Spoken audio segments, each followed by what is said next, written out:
So we've gone through the principles. We've gone through the foundation of how to use online for influence. And now we're going to go a little bit more tactical. Now, in the past, we went right here in KPI, we used to do a bunch of different channels and a bunch of different tactics. And what we found was that it was hugely overwhelming, particularly for people that weren't as driven or so involved in social media. So it became kind of like your run-of-the-mill social media workshop, and that's not what we want to do here. So Topher challenged me one day and said, Alex, this is a lot. This is probably way too much for one day. Let's boil it down to the main things you need to do to show up online. So I boiled it down to just 4 tactics that I think could work for you in general, which are these 4. Content publishing, content curation, become the guest, and go live. We're going to talk about each one somewhat in depth, so you get clarity on how to use each one of these tactics to generate influence. Okay? Now, one thing I must say is that all of these work 10 times better after you have published your book. They will work even without your book published, but your book is going to provide superpowers for everything that you're going to do. And you already know why, because showing up as an author is much different than just showing up as everybody else. It provides that differentiation, okay? So that's pro tip number 1. And then pro tip, go ahead. What were your 3 books? So I've got Digital Bacon Digital, which is my Spanish edition, which I wrote as well. And then I've got 5 Fresh Ideas to Dominate Digital Advertising. It's a small ebook on the Kindle store. And then I've got When You Have, Sell You Before You Sell, my latest book. And I'm already planning the next one. When did you write Digital Bacon? You said why? When? Oh, when? 2014 was when I published, when I did KPI 2. That was my KPI book, basically. When did you do the 5 ideas? That was beginning of last year. Beginning of 2017, January, and then December I published Sell You. Bacon Digital, I came out in 2015. Right. So I'm trying to constantly put something out. 2016 was a little bit like continue promoting those books, which is probably going to be the case with 2018 for me with Sell You and do hard promo right now. Okay. So, I guess, where are you guys in your journey in your book? Struggle. Big struggle. April. April? May. May? Oh, you're going to do the launch Yes. party? Okay. Planning on doing the launch. Okay, but awesome. it's not completed yet. Okay. Gotcha. Hey, anybody else? I'm going to be at the launch on the 2nd. You will. Once it's finished. Okay, awesome. Hell yeah. I'm the same as Patty. Okay, awesome. Yeah. And by the way, Trying that's to get really John on board. that's really good. I'm with Doc. You're doing a good job. Yeah, Louise. Can I make a question since we're saying the book? I'm going to be putting up some book ideas, hopefully by tonight. So Title? Oh, Title? Oh. the covers. Oh, covers? Sorry, yeah, covers. Good Lord, there's a lot of gear in here. So you're asking Oh, I was just asking if you could look out for my post. Oh, Say okay. vote. Okay, sweet. Can I That's ask you a question, Alex, Yeah, about what? the book? And it's a little unrelated, so I'm sorry about that part. We No, may please. want to table the question for Please later. do. But with the book, there's going to be the hard version of it. Mhm. But should we do an online version of it Yes. too? Yes. Yes, Okay. absolutely. And if you can do an audiobook, do it as well. I'll read it. Okay. Some people I'll only listen to your read. voice. I'll listen. Oh, do you need an audio version? John You can should do read you can all do an of our audible. books. Yeah. I will. I'll try it. I looked into it like a couple years ago. I'm gonna do it. Yeah. Okay. But definitely for online, like Kindle version or ebook, definitely. And by the way, it goes Kindle, it has the majority of the ebook audience, then iBooks, then you've got Barnes and Noble, Nook Store, then you've got Kobo, and that so on and so forth. But you have to be on Kindle. If you have one place, like for example, 5 Fresh Ideas is only on Kindle. I just wanted to be on Kindle. That's my whole point. It's a Kindle only actually. It's only Kindle exclusive. And that allows me the ability to do promotions. I can do a free week and things like that.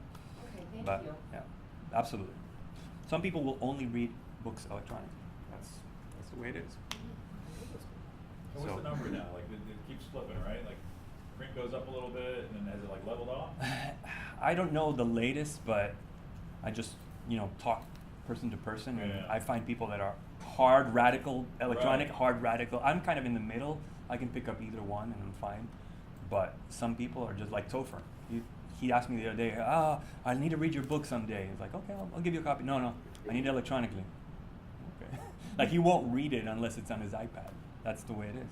Some people are like that. So you will miss out on a huge chunk of your audience if you don't have it. And there's no reason why you shouldn't, because quite frankly, it's the same content. It's just another delivery vehicle, you know? It's just a format.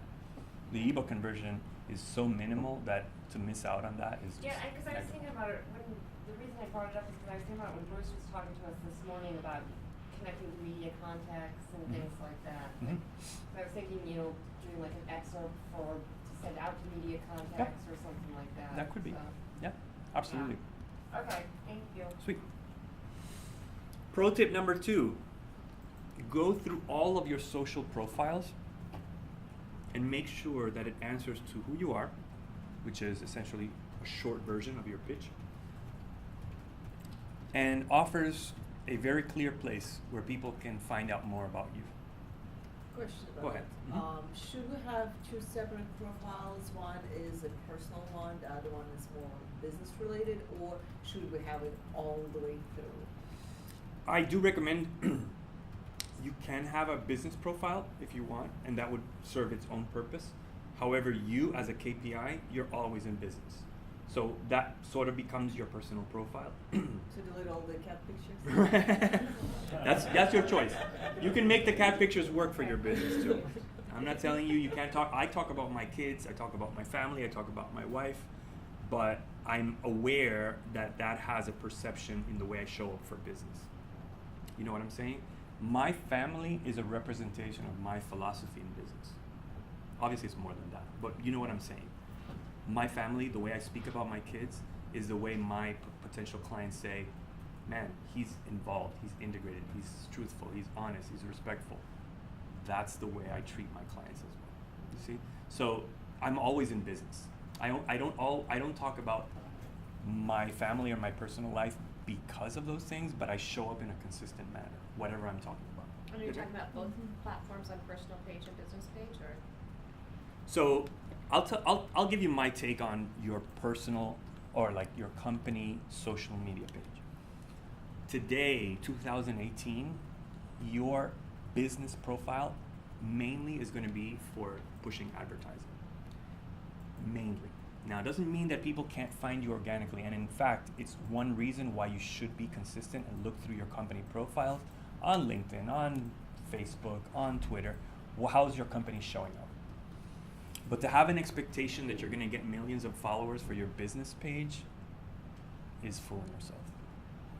Because Facebook has turned into pay to play. Twitter has turned into pay to play. Everything has turned into pay to play. So where I personally, in my dealings, where I generate the most audience is in my personal profile. And in fact, if you look at Facebook's latest change in their newsfeed, they just did an adjustment a month and a half ago. And what they've done is that they've decreased the amount of ads people get and business postings, and they've increased the amount of personal postings that people receive. Now, they've reduced their own ad inventory, and you know by law of supply and demand, now your ads are becoming a little bit more expensive, right? But now, by showing up as a person, you have a greater level of success, just by posting things from a personal standpoint, rather than here's my company speaking, da, da, da, da. That works for CPGs and brands and things like that. People follow, Heineken and Budweiser. People follow them. But for a small business, you're gonna have a lot more success by showing up as an influencer. A lot more success. And I'm talking about organic. Okay. Did we miss pro tip number 1, or did I? Oh, the pro tip was just that you're gonna have better success by publishing your book. All right. Right? These are not the 4 tactics, these are just. some Yeah, of these are the just tips. kind Oh, of I'm sorry. Okay. no worry. All right. These are just kind of like precursors to what we're going to talk about, which are the 4 tactics. Okay. But again, the challenge here is to go through your social media profiles, your personal social media profiles, and ask yourself, am I showing up as an influencer that I say that I am? And if people look me up, do they understand what the next step is that they need to take? So for example, if you look at my Twitter account, there is actually, right now I have an about.me page where I'm working on my as we speak, my profile website. But about.me is a place where you can open a new sort of website with a URL, a personalized URL, and you can categorize the different social media links. So a one page destination where people can find everything about you, your LinkedIn profile, your Facebook, they can go there from to anywhere that you want. But it provides that one destination. So I've got my about.me on everywhere I go. Everywhere you look me up, I got it. Right? So that's that. Then as a pinned tweet on my Twitter, I have an invitation to download my ebook, 5 Fresh Ideas. Right? So if they want to know more about me or they want to know about my book, they can just click from there. See? So it's not going to happen by accident. You have to purposefully go through each of your profiles and ask yourself ask for feedback. Post it in the Facebook group. Guys, I'm working on my LinkedIn profile. What do you think? Do you think that this resonates with my pitch? Would this lead to a deeper engagement with me now that you guys know what I'm trying to stand for? Ask those questions. We're here to help you, you know? But you have to go through purposefully each one of them. Because then when you start applying those tactics and you start amplifying that attention, what's going to happen? People are going to say, oh, I like what this person said about this. Let me see their profile and see what they're all about. And you have to have that next step very clear. That pitch very, very clear, okay? Okay, let's go into the actual tactics. So the number one tactic is content publishing. By content, I don't mean noise. I don't mean talking about things, you know? My approach to content is a product. And the definition of a product is that which satisfies a need or a desire in the marketplace. So when you provide content that your target audience is going to consume, it's because you found something that the target audience is looking for and that is going to actually help them in some tangible manner. Right? It's going to point them in the right direction. It's going to give them greater clarity. It's going to help them make a key decision in their lives around your focus of authority. Right? That's what I'm referring to as content, a content product. And we talk a lot in KPI about productizing, right? You've already went through that segment.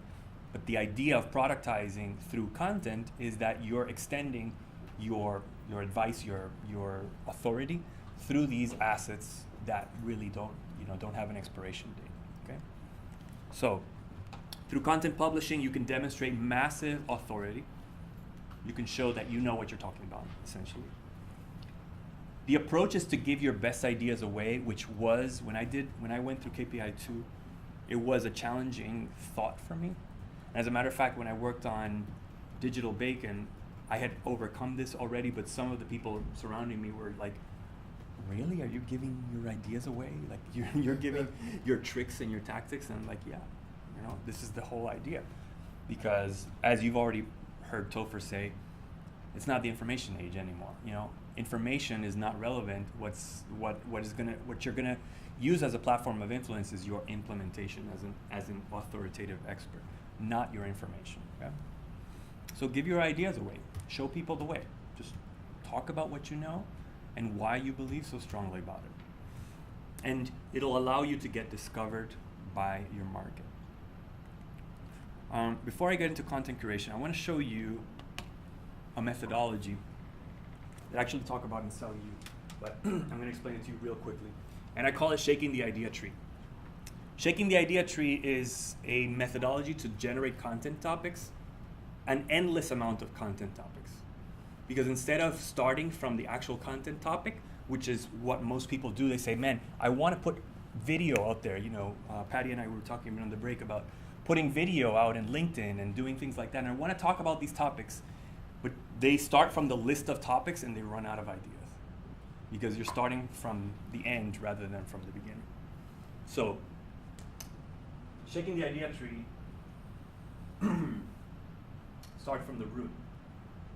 So the root idea is essentially, what are those things that your audience is feeling, is needing, the issues that they're, bless you, the issues that they're scrambling with. Right? So let me use you, Luda, if you would allow me to. What was that? Absolutely. Okay. I thought you said you're killing me. Oh, that's you. Okay. Let's use you. So, can you give me like the short version of your pitch, like what you are, what your company is about? So I import decorative lighting from Europe. I help small European manufacturers to explore American market, and I help American market to get those unique designs from Europe that they couldn't before. Perfect. What is your potential client? What are they feeling right now? What is one reality that they are struggling with? My potential clients would be designers, and their struggle is to find a unique design that will be available in the market. Let's rephrase that somehow. So they're wondering where they can find a unique design that they can use. That they can use in the United States because of all the electrical laws and regulations. Okay. So the root problem is finding a unique design. Gotcha. Okay. After the root comes the trunk. So the trunk, now I want you to rephrase that root problem from your perspective as a business. So, in essence, why do you think it's important to find a unique design? Because everyone wants to be different. Love it. Everyone wants to be different. Sweet. Different. Now you touched on something very deep. The need to be different. The need to show up. The need to show up in an outstanding manner. Next comes the branch. So the branch idea is a materialization of this. So now you're going to rephrase this as a revelation to your audience. Because again, this is a content strategy. So how do you phrase this as a revelation? How would you serve your audience in a way that you're showing them how to be different? I'm providing them. But go a little bit more specific. So what does it mean to be different? Give me one tangible aspect of showing up differently. Something that your client will react with a wow. Okay, what makes them react with a wow? Is it style? Is it luminance? Is it Yes, it's the design. design? Yes. The design of the actual light fixture? Yes. Okay. Light fixture design. Design. Okay. Now we're going to go to the fruit. So now the fruit is how design can make you show up different. How the light fixture of your design can make you show up different. 3 ways the light fixture can make your lighting setup help you show up differently. Let's do that. Tell me 3 ways. Let's do 1, 2, 3.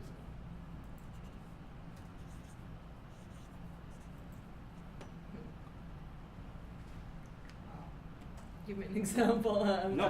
Break it down for me. So light fixture design. Mm-hmm.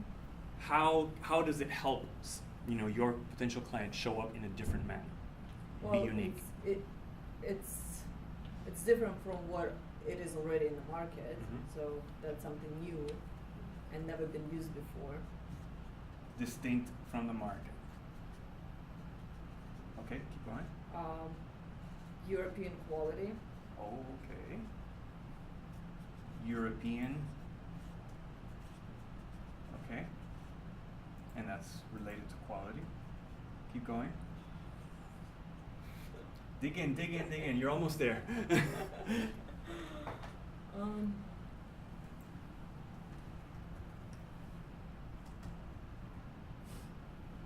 I guess it's also the story behind each brand. Beautiful. Story. Story behind each brand. Story brand. Love it. All right. See how we charted a path from here to here, not from here down to wherever that was going to take you. Because if you would have started from, let me develop a video about how, how to be distinct in the market, you probably would have gotten lost on a tangent.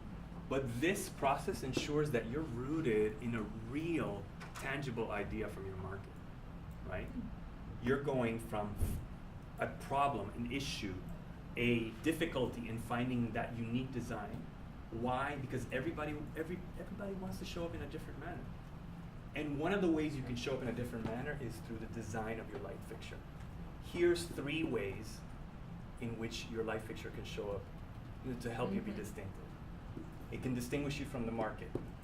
It can give that tangible, that recognizable European quality, and it can display the brand, the story behind those distinctive brands.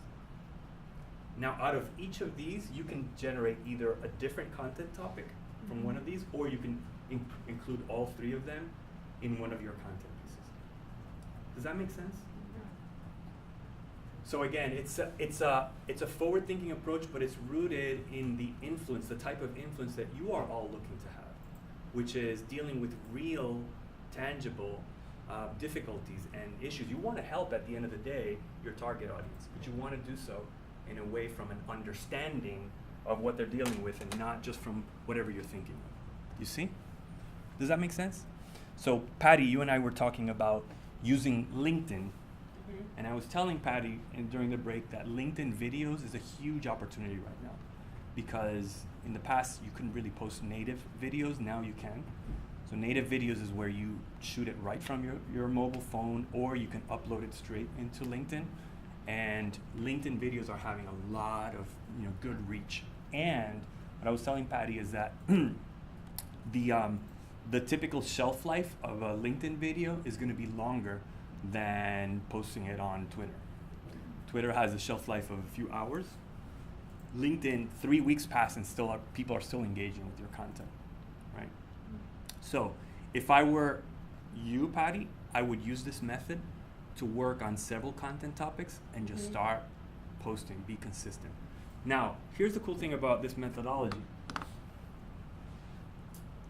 Luda had this trunk being everybody wants to be different. That's a real, tangible reality about her market and the way she resonates as an influencer in her market. But this branch was light fixture design can help you become different.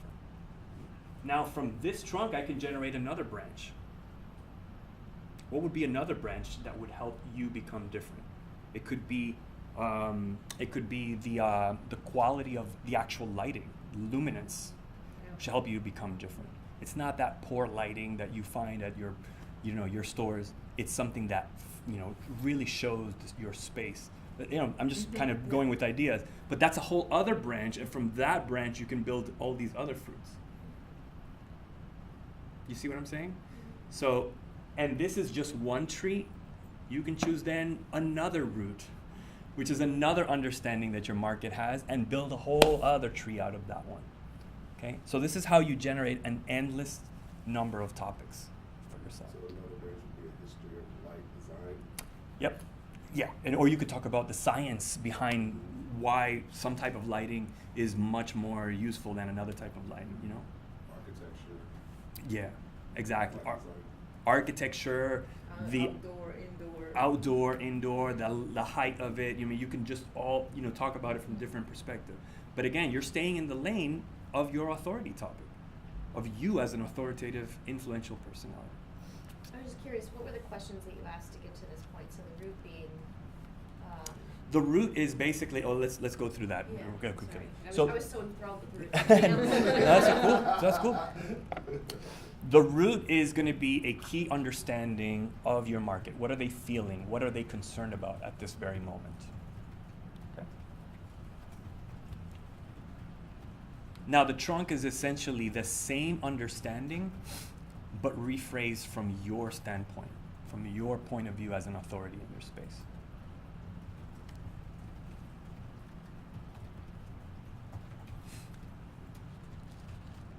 Okay. Now the branch is going to be how that understanding from your viewpoint extends to a practical lesson, a practical understanding, right?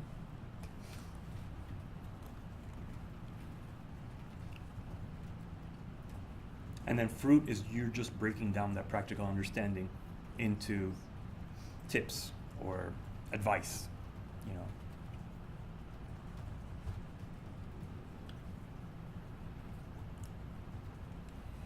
Thank you. No problem. So again, you can get lost in the weeds in terms of which channel you're using, whether video or blogging or tweeting or da-da-da-da. I'm more focused on this. Because whatever channel you choose to use, like you were saying, you want to grow your influence on Instagram. Patty was saying Instagram doesn't work for me. I'm going to use LinkedIn. That's completely fine. The idea is to follow the same approach. You can apply it perfectly in Instagram as Patty can apply it perfectly on LinkedIn. Go ahead. How, like, I can understand the Facebook and LinkedIn. How do you apply that in Instagram? Because it's all picture-based. No, it's video as well. You can Okay, post video. you can. You can do stories. I do a lot of Instagram stories with this approach. So I say, hey, I do an intro, and these Instagram stories are like 10 seconds each piece. I say, hey, here are 3 things about da da da da da. That's one video. The first thing is da da da da. That's one video. The second thing is Does it work? Because like I rarely turn the volume on Instagram videos. Mm-hmm. Like I'm more, I don't know, it's just because for the most part I scroll through them when I'm sitting and waiting for something, so I wouldn't like actually listen to that. With LinkedIn, like I agree, it's more I do it in the office. I'll come in and I check my LinkedIn and listen to the interviews or something like that. Some people, when they're concerned about audio and they're not listening to it, what they do is they just subtitle their video. Okay. So you just subtitle it.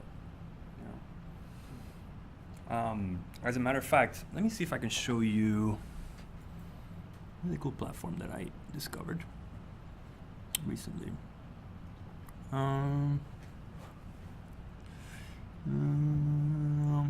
If I remembered, you know what? I'll leave it for later. I'll just follow up online and I'll show you.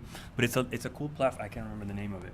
It's a cool platform that what you can do is you can take a blog post or like text writing, you copy it, you paste it inside that platform, and it'll output a video with stock photos and transitions based on your blog post. Oh wow.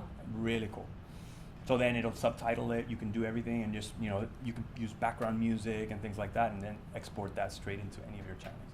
So you'll have a 60-second video based on your blog post for free.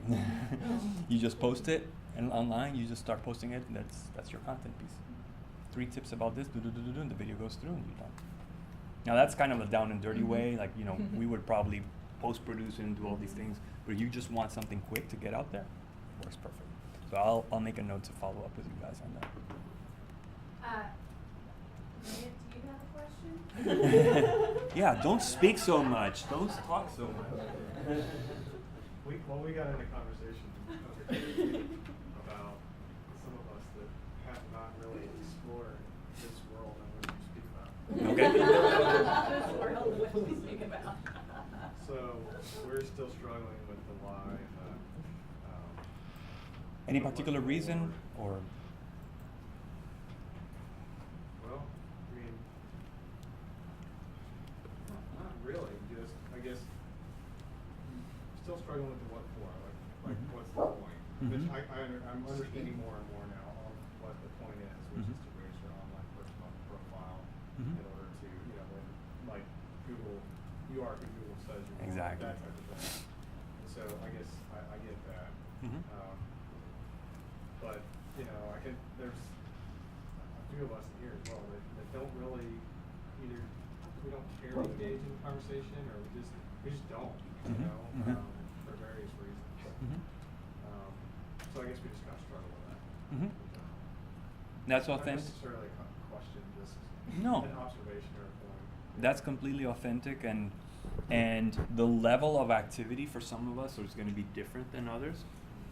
I'm more concerned about how you show up online than about how much you show up online. You know, when you're Well said, that's what I was. Mhm. Right, exactly, and that's kind of where I'm learning. you will never know the amount of times that people search you online before they decide to do business with you.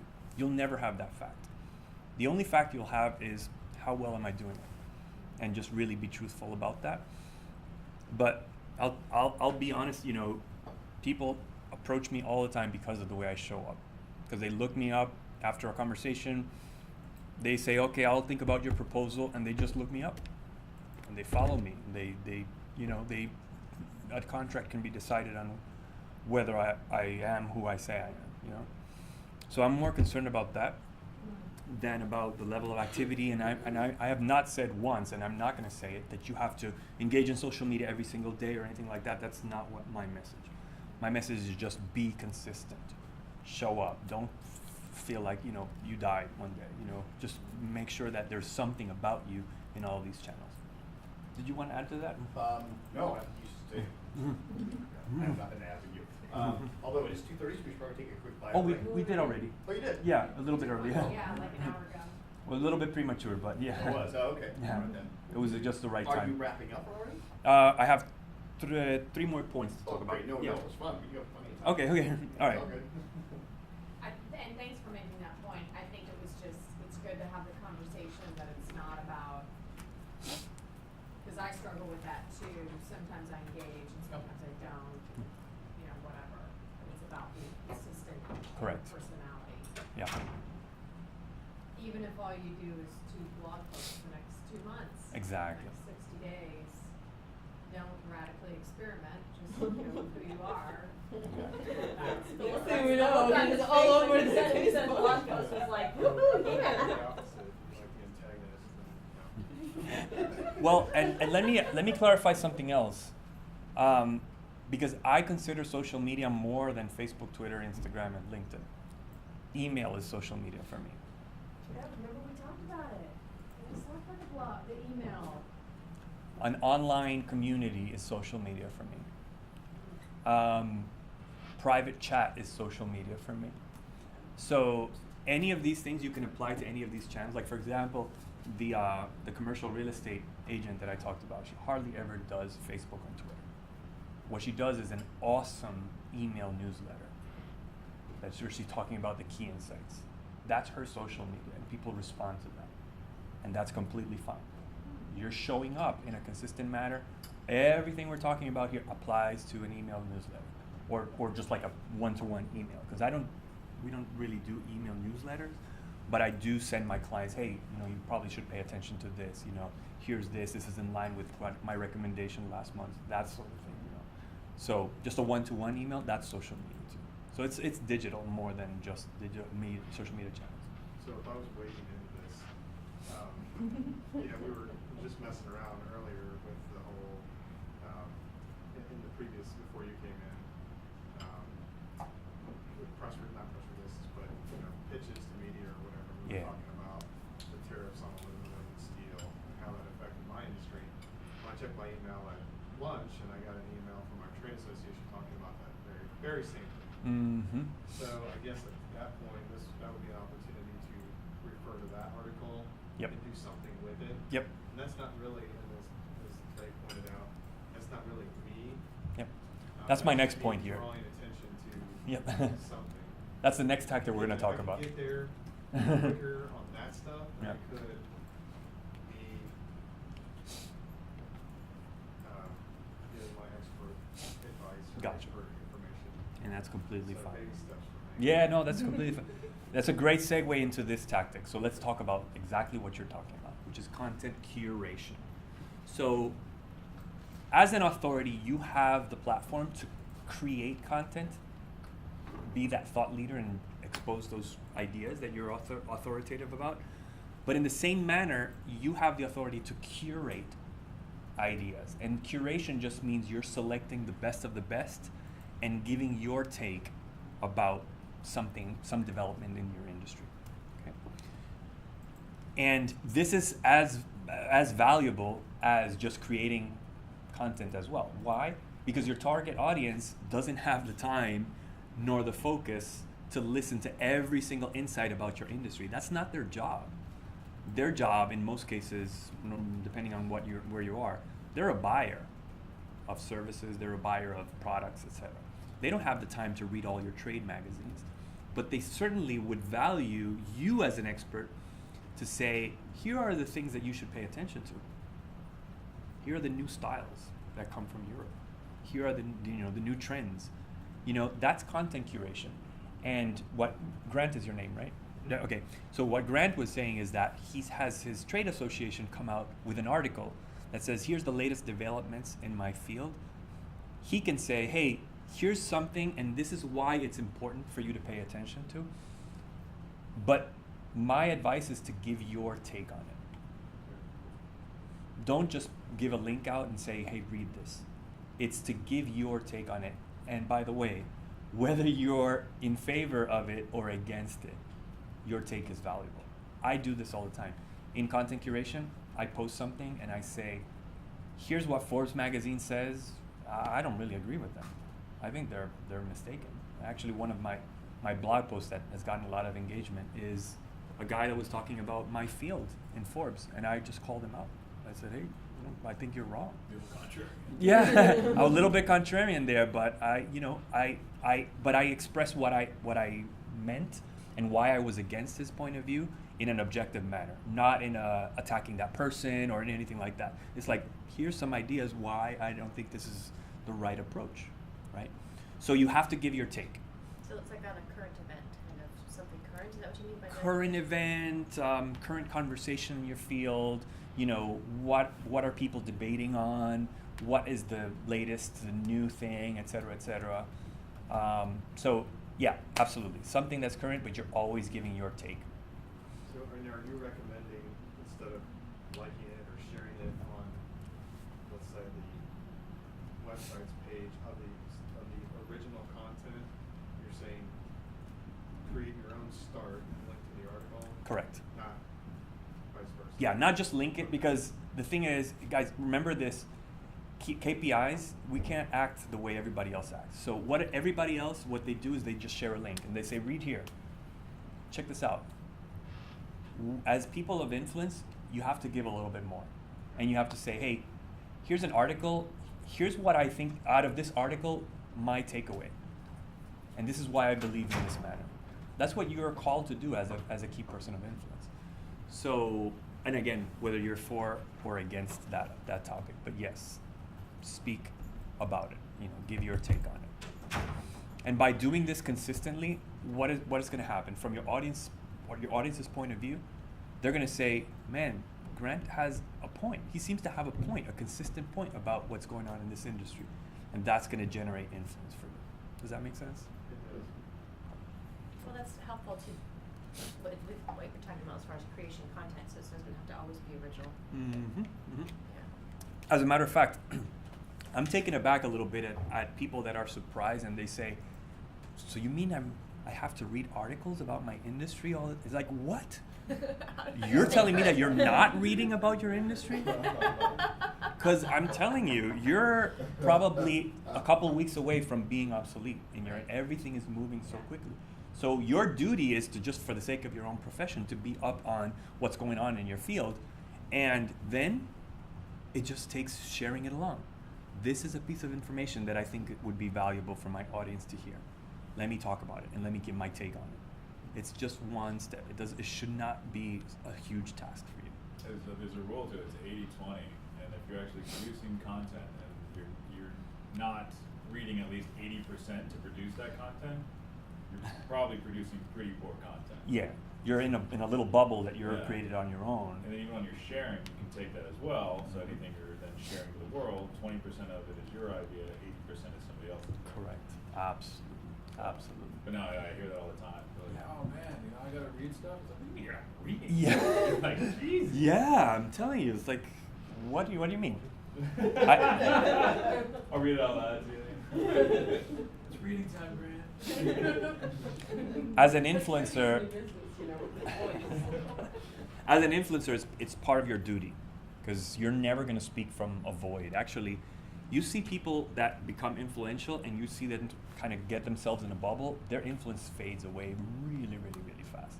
Because they just start, it's kind of a disconnect from what's going on. They start feeling like dinosaurs, like, oh, you've been saying the same thing for 10 years, like, what's going on?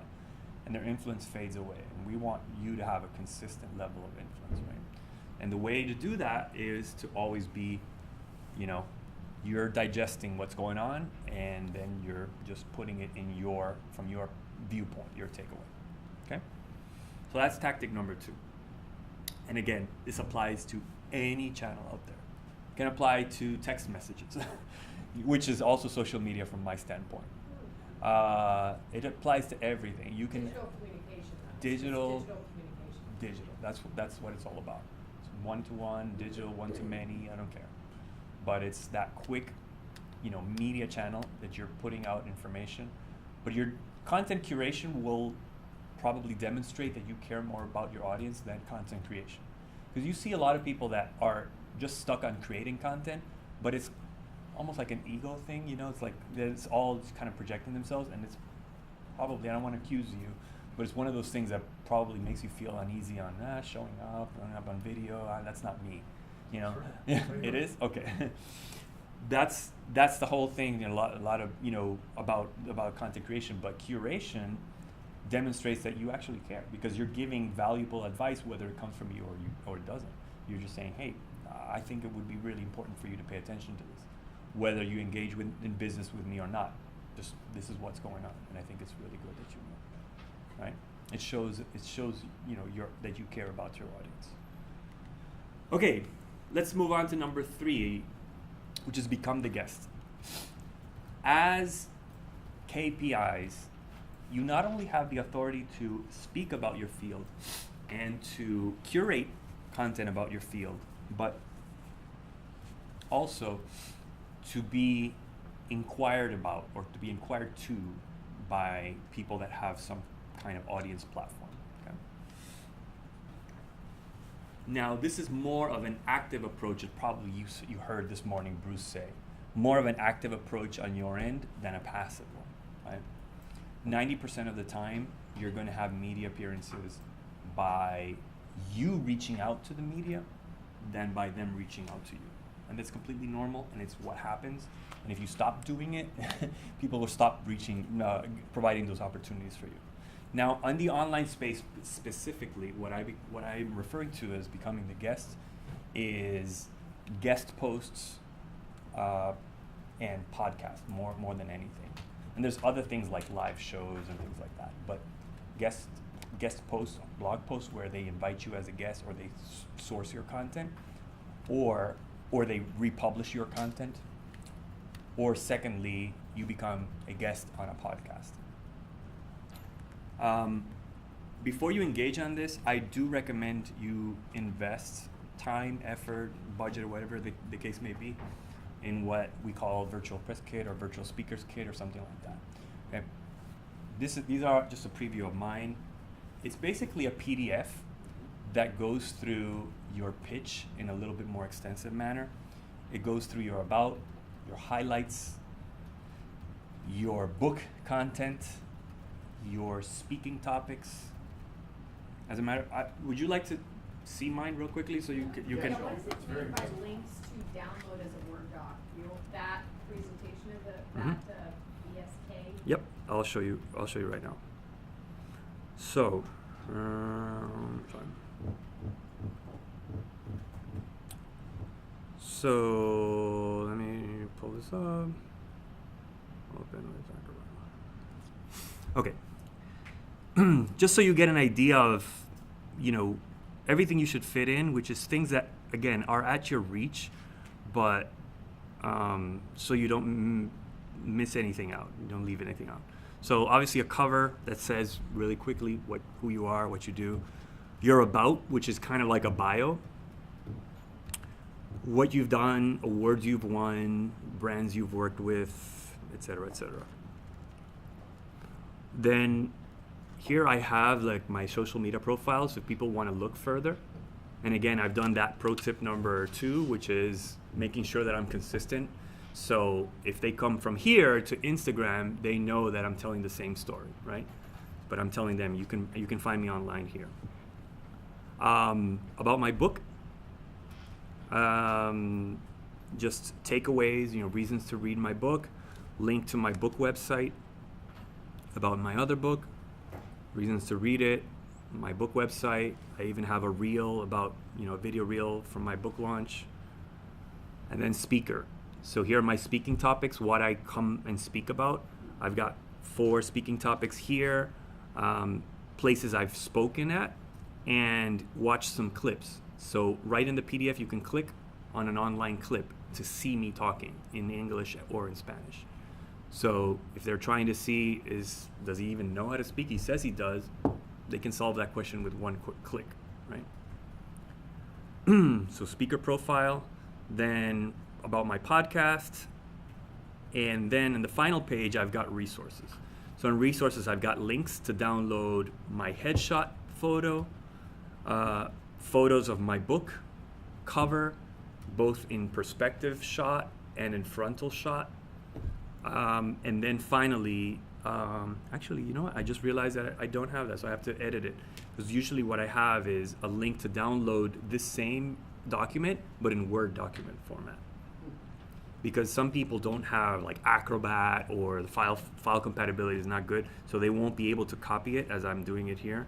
They won't be able to do that, but they'll copy it from a Word document, right? So there's an alternate version where they can just go ahead and download it.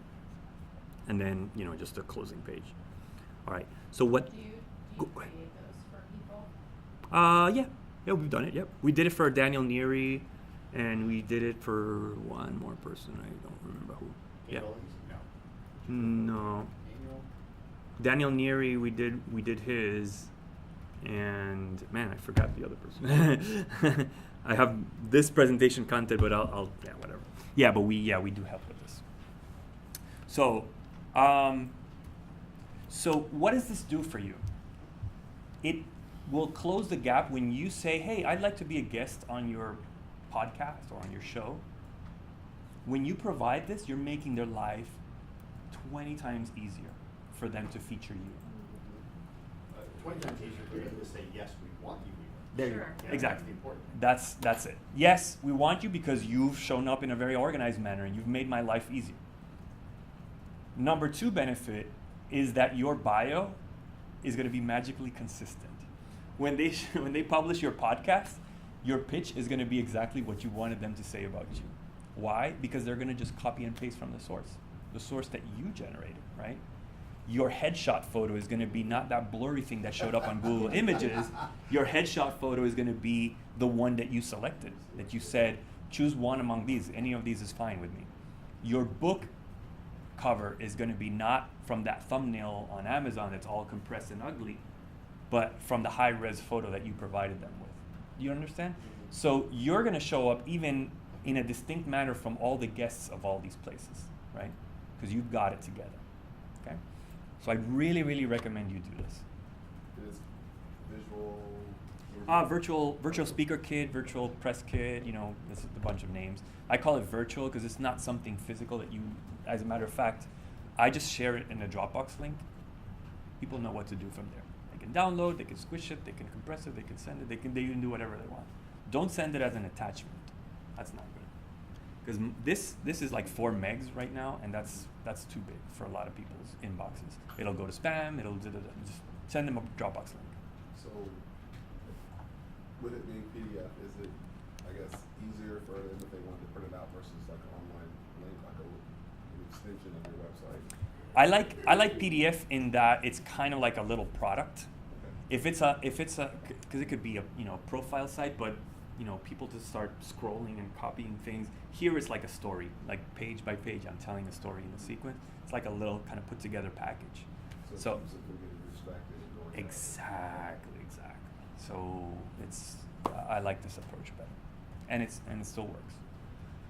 But again, what I was saying is send a Dropbox link or send an online link or whatever the case, whatever tools you use, just send a link. People download, they know what to do from there, right?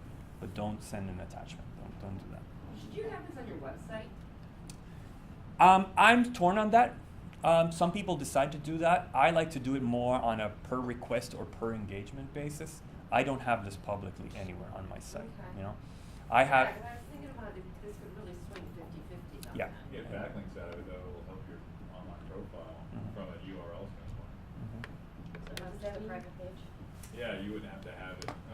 So the more links you have essentially pointing to your page, the better. So if other people are actually linking to it from like a podcast or something. Oops, sorry. It's I think the challenge with, and by the way, it probably depends upon how much you want your speaking platform to be. For somebody like Alex, that's not the majority of the time. If it was somebody like a professional speaker, then I would think you'd probably want something like that. But it could pull people away from, once again, you want the simplicity of your website to just be so simple. Thank you. No, what I'm saying is nobody be able to get to it. Oh, wow. It's just on there, so it's not. Oh, I see what you're saying. Yeah, it's just on your site, so just for. Then I'll just shut. For reference, yeah. I don't. I personally don't have any need for this to be discoverable. I have absolutely no need. It serves its purpose when people request it or when I need it. I find the link and it's fine. Other things, my book, all of these things I have on sites because it's meant to be discoverable. So that's kind of my approach to it. You get to pick and choose. Mhm. The person who, Yeah. the person who sees it and like, oh, this is cool. Oh, we can bring it here, and they're just reaching out unless being a little serious. There's certainly nothing wrong. Now, as I mentioned, I'm working on my profile site, which is kind of an extension of this, but much simpler, and that's meant to be discoverable. But in this depth, I don't really see the need for it to be discoverable. I think it serves its purpose when I hand it to somebody and say, hey, I could be a guest on your show, like, just send it to Do them. you have it in printed form as well? I don't actually print it, no. Oh, okay. It's virtual, Yeah. electronic. I like the layout, like the pictures are in one place, and then I love that kind of see that with the Morrison and Exactly. It serves its purpose. So, a way to engage in this tactic, let's just take podcasting as an example. I'm going to challenge you right now on your computer, right now, let's do this exercise, and look for podcasts on Google. Podcasts about, oh, you're not on the internet? Hostway guests. What's, It's Hostway Guest. Do you remember the password, Gato? Welcome guests. Welcome guests. okay. Look on Google real quickly, podcasts about _ What do you want to be featured under? What's your industry? No. You would be veganism, right? Or vegans, vegan lifestyle. Luda would be podcasts about lighting, architecture. You can go a little bit broader. Doesn't have to be exactly in your specialty. I've been in podcasts as a guest, podcasts for professional development for medical practitioners. And I'm talking about marketing. That's in my field.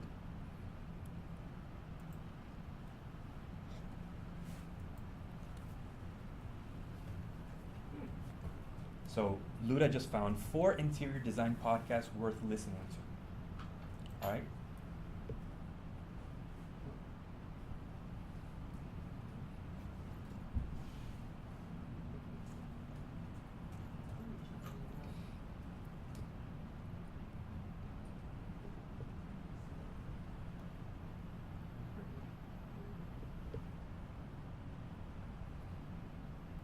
Does this have a link?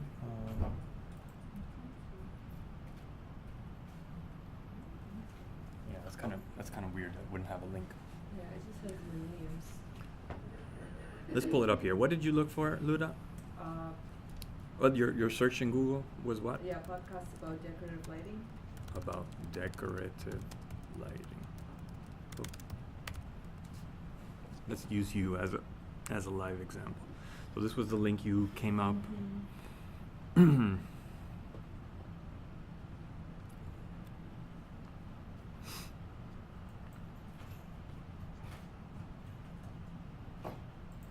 Okay, so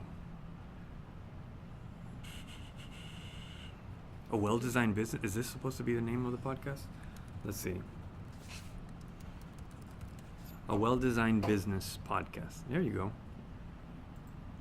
So that's a podcast. They obviously are a real podcast. They're on iTunes, as you can see here.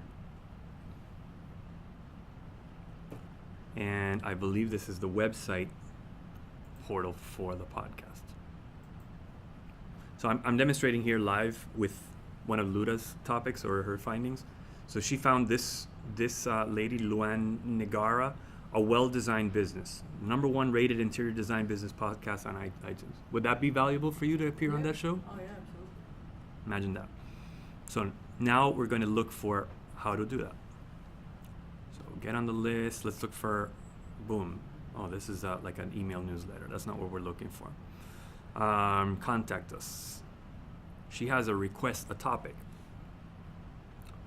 Oh, look at this. This is cool. She has a form. It says, my name is this, I am Adad, my email address this, and my phone number is. I'm mainly interested in something else. It doesn't have a comment field, so I don't know. Maybe I would send her an email. Talk to her on Twitter. You have all these opportunities, right? Yeah, she's everywhere. But this is a topic that'll work much better after you have your book, because then it's like, my name is Luda Orlova. I'm the author of da da da da da. I was wondering if you'd like to have me as a guest on your show. And that's it. Most of the podcast hosts, they'll say, yeah, here's a form, fill this form out, da da da. Send them your speaker kit. Include that in the link in that form. Schedule, they'll give you a schedule, a time and a date. You'll have that date, and that's your time. Get on a good microphone and do it. It's like modern day radio show. Exactly. Over there, Ben. Gonna share? What's happening? Is there some naked marketing happening? Yeah. No, it was just a woman who was like, that's style success with bad taste. Hey, be contrarian. Try it. Can I do it in your voice? Excuse me. The additional benefit of appearing on podcasts, other than obviously you'll have an opportunity, some podcasts will let you pitch kind of a next step, hey, an engagement, or download this, or here's a version of my book. As a matter of fact, what I've done in podcast interviews, this is a really cool idea, and the host love this, is that I say, at the end of the episode, I say, hey, I have a special gift for your audience. Like, for example, there's this podcast with a huge audience called Entrepreneur on Fire. So when I was on Entrepreneur on Fire, I said, go to my website, creativestrategytips.com/fire. This is a link that I prepared specifically for your audience. And that page said, I don't even know if that page is live yet, but the page said, welcome audiences of Entrepreneur on Fire. I used their logo. It was like catered to their audience. And it was like, here's some gifts. Free gifts, product for prospect, like all there, and the hosts love that. They'll tell you during the recording, they'll say, oh, thank you so much, you guys, you prepared something specifically for my audience. That's one thing you can do. I think I went on a tangent there, but write that tip down.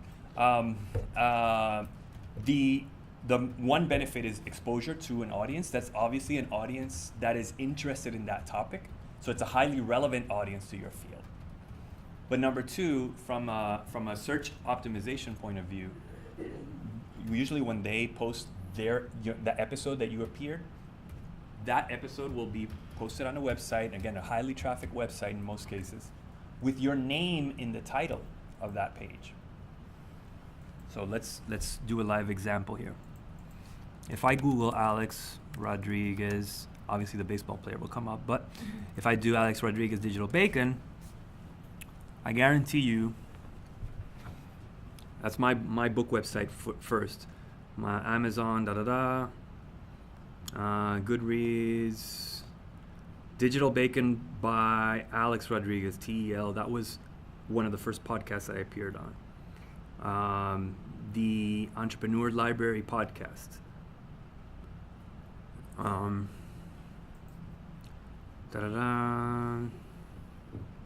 Episode 10, Irresistibly Attracted to Digital Bacon with Alex Rodriguez, etc. Like, all those search results come from just me showing up on a podcast, and they do all the promoting, they do all the posting, they do everything. And it's, again, like you were saying, you are who Google says you are. Unfortunately, my name is a little bit more common than some of you guys, so I have to fight that.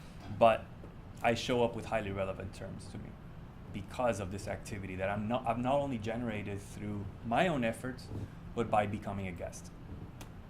The third benefit is that when you have that bio set up, you're telling people, hey, when you post my podcast, link out to this, and that. And you're getting, John will understand this, the backlink benefit from a highly trafficked site with some kind of authority that's linking back to your company page.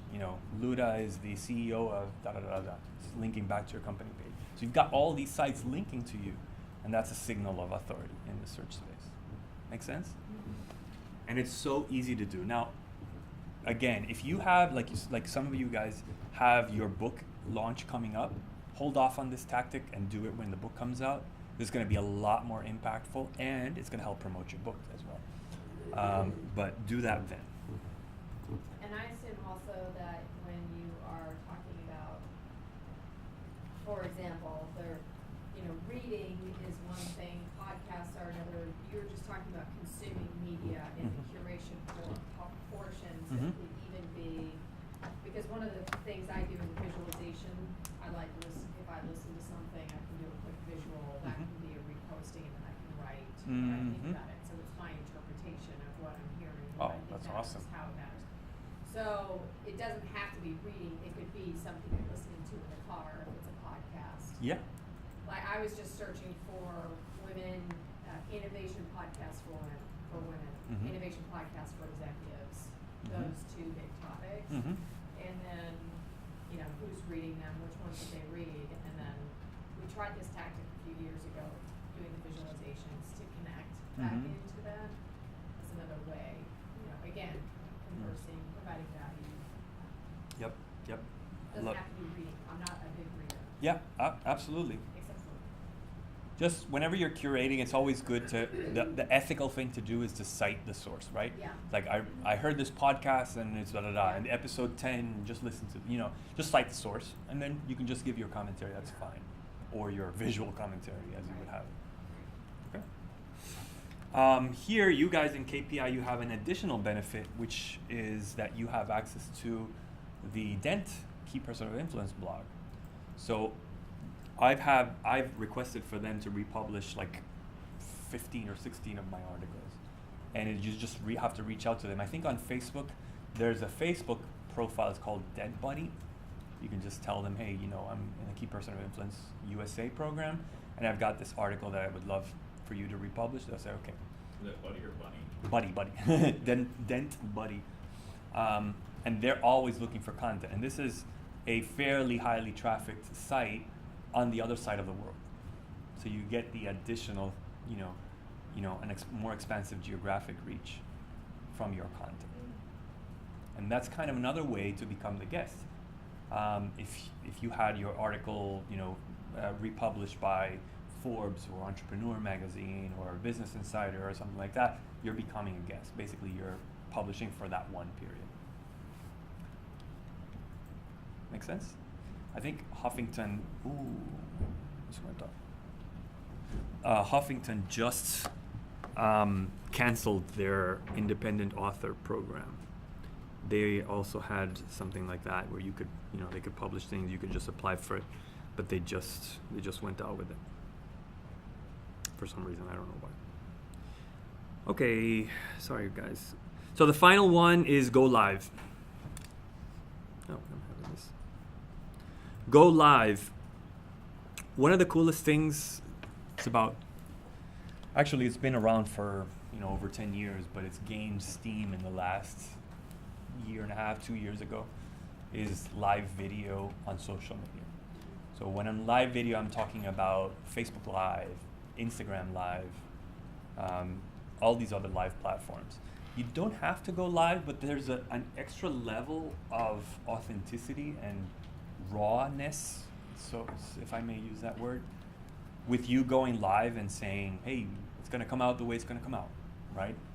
I do advise you have some kind of, familiarity with your topic and not wing it. And in fact, one of the things that I do is I just write bullet points before I go live and say I'm going to talk about these 3 things, and when I'm done with these 3 things, I'm going to shut down. I hate live videos that are just rambly, they just go on and on forever. But Topher, you went live with your video series recently. Remember when I was helping you go live? Yeah, once now that I'm on the campaign, I've completely abandoned it, but Yeah. I still want to do it. I haven't, but because live is just, Facebook is just boosting live so much. Exactly. But I pre-record all of my minute to pitches, and I started a new series called the Tampa Bay Business Minute, which is a 60-second thing, just like minute to pitch it, but it's about business growth.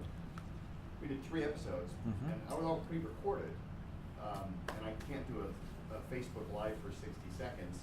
I mean, I could, but It's much harder. Yeah. people wouldn't even have time to log in, right? So what I do is I get on Facebook Live. You gave me a hack. Yeah, I helped you set that up. Yeah, so I get onto Facebook Live and I go, hey, how you doing? I'm gonna, this is this week's Minute to Pitch It. If you have any questions, leave in the comments below. If you like the thing, give you all that lame crap that you gotta do. And then I go, so here it is. Hope you liked it. Here's your Minute to Pitch It. And then I hit the button and then it plays the pre-recorded. thing. So a minute to pitch it's now like 2 minutes, 2.5 minutes. I don't even care about that, but they just keep reposting it more and more. Where if I just do a video now that's pre-recorded, I might get 300 views. But if I do a live view of the pre-recorded one, I can get 1,000 now Yeah. or whatever. Exactly. So do they know that there's a difference between you and the?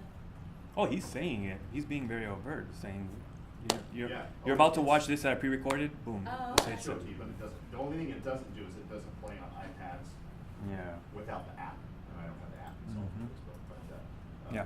So he's basically giving a live intro to his pre-recorded piece. Exactly. So it's yeah. like sometimes what people do with podcasts. Well, but most people Yeah. don't do live podcasts, so they have like their intro, or just the opposite. Exactly. Yeah, I see what you're saying. So that's another approach. It's a little bit more complex, but in essence, it's just going live and saying, hey, I just thought about this. This is what you should know. You just go ahead and do it. Couple tips for live. One of the pro tips is there's a platform called LiveLeap, which I use. I think it's a paid platform. LiveLeap together. Live.ly. No, liveleap.com or something like that. I don't know. You can Google it, LiveLeap. What LiveLeap lets you do is it lets you preset where you want your live video to be sent to after you go live. LiveLeap, like leapfrog, LiveLeap. So if I went live right now on Facebook, as soon as I close it, it gets shared to the Digital Bacon Facebook page. It gets shared to the Oh wow. Di- Okay. Digital Marketing Minute Facebook page. It gets shared to my speaker page. It gets shared to all these places, and it gets shared to Dominate on Digital, which is my Facebook private group for digital marketing. It gets shared to all these different places because I've set it in advance. So my audience automatically gets, my reach gets expanded because people are coming from all these different places and they see, oh, Alex just went live, right? So that's one thing that I do. If you want to play around with that, that's certainly one thing you can do if you think live works for you. The other thing, and this is more aesthetic, and I think, Patty, we were talking about, camera placement and things like that. Yeah. When you go live, never put your camera from the bottom because then you're going to be looking at your nostrils. And straight on doesn't look as good either. To me, the most flattering look is this. So I'm looking up. That's the most flattering for me. I'm looking up. It's a good perspective. They're not seeing too much of my neck, They're seeing more of my chin and just talking. And it's kind of what you expect to see when somebody's holding their phone. You expect to see this perspective. You don't expect to see this. I'm talking from the perspective of the viewer. They don't expect this POV. So this actually looks more unnatural to the viewer than this does. This looks more natural. Aesthetically, it's a better angle. It's a better angle. Yep, it's a better angle. And it's kind of a little bit more optimistic and positive, gives that impression. So I like looking at that. And then the second one, I think you alluded to this, is look at your smartphone camera. Don't look at your screen. So you look Oh, at that just annoys me. when you look at your screen, you're actually looking off base, and it looks like you're reading a teleprompter, and you're not, or not, even worse than a teleprompter, you're reading below the camera, because that's exactly what you're doing. So look at that dot right there, and you're just talking straight to people. Right? It's my phone doesn't have that dot on it, so that's why when I was playing with this, I was like looking and I was like, okay, I'm looking straight on at this point, now I'm gonna look over here, now I'm gonna move my eyes over here, and that's how I figured out upper left-hand corner is the place to go. Yeah, you gotta know where your camera lens Yeah. is, so that's where you have to look straight on. Do you actually physically hold it, or do you have a stand? I currently hold it. Yeah. I'm investing in a stand right now, but I currently hold it, and this is the idea for me, in terms of video. I don't necessarily favor. Well, I think let's say I don't favor. It sounds too black and white. Let me say it this way. Polished, highly produced videos have a time and a place, right? Like Topher's, Tampa Business Minute, that has a time and a place. And that's supposed to be edited, it's supposed to be polished, because it's pretty much a package. A live video is not supposed to be a studio setup. It's supposed to be raw and real and see things in the background. Naturally, you'll be mindful about what people see in the background. They don't see your dirty laundry or anything like that. But, I mean, it's supposed to be a day in the life of your, professional career. The day in the life of an influencer. It's supposed to have that raw feature. So when I hold my camera like this, my pulse will make it shake a little bit. It's like a handheld camera is what it is. And that's the way it's supposed to look like. It's supposed to look real to the audience. It's supposed to feel to them that I'm there to respond to their questions. And if they post a question while I'm live, I'll respond. I'll call them out. I'll say, hey, great question. That's what it's supposed to do. Reach out to them and show that, again, you as an influencer, you're live in that space. Does that make sense? So how long would you usually go? Great question. Absolutely great question. I like short and sweet for these things, because people's attention, especially for live video, it's not for a 45-minute webinar. I mean, that's they for a webinar, they'll sign up for that. That's a different experience. That's an event, right? A live event, that's a different thing. But a social media live video, they just want to see what's up and walk away, right? So I would say 2 to 5 minutes at most. Yeah. You're done. You're going long. If you go over 5 minutes. No, Your arm will like get old. I don't think I would be able to go more than 2 minutes. Yeah. and however, if for some reason people are engaging a lot, feel free to go longer than that, because people are liking what you have and they're asking questions, and keep engaging with people. Again, it's live. Yeah, I've never done live videos before, but I'm going to a fair like in a week, so that would probably be a good opportunity to do that, saying, hey, this is what's new, it's just cool. fresh, right? They just came out, this is open to the public, and be the first one to show the new designs. Yeah. If you're not familiar with going live and you want to test it, here's a trick. When you start going live, in terms of audience and that drop down, you can put only me. Oh. Cool. So it gets posted only to your profile. And then only you can see it, and you can test yourself. You can say, oh, man, it came out really good. I'll put it public. Or I won't put it public. I have to do this again. That's fine. It's a safe place, right? But in that sense, you can kind of test yourself, because I'll tell you, it's a whole other thing. You're gonna feel one way when you're going live, and then you're gonna see something else when you actually replay it. And you have to be comfortable with, the words you say and the speed in which you say it. Like, one of the things that I've worked on a lot is just the ums and the ahs, and just kind of I've stumbled, and that's part of being a bilingual, and I understand that, but part of it I have to clean up. I'm responsible for that. So I've realized that when I start speaking live, I'm not aware of the times that I pause and I say and ah, and I'm just not aware at that moment. When I replay it, I'm like, wow, I really did stop a lot while I was speaking. So that has helped me kind of go back and check myself and just have a more cleaner presentation. And it's one of those things that, unless you're self-critical, you will never realize it. So, any other comments? These are good comments so far. I think we've covered a lot of ground here. No? Okay.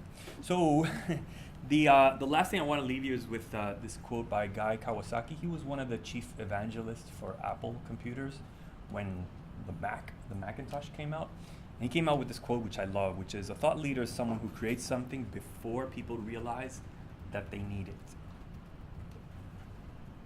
As a thought leader, as an influencer, you're called to be at the edge of your industry, to be at the forefront of your industry, and to speak with authority, because that's how you've conceived yourself to be. That's why you're in this program to begin with. You're in this program to show up as a person of authority, a person that is not afraid to have a viewpoint on your topic.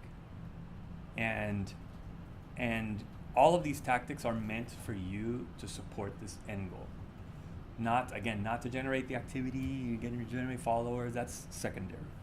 It's to show up in an authoritative, influential manner.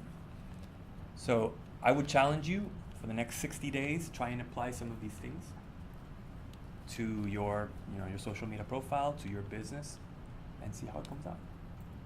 And if you need anything else, just feel free to reach out to me.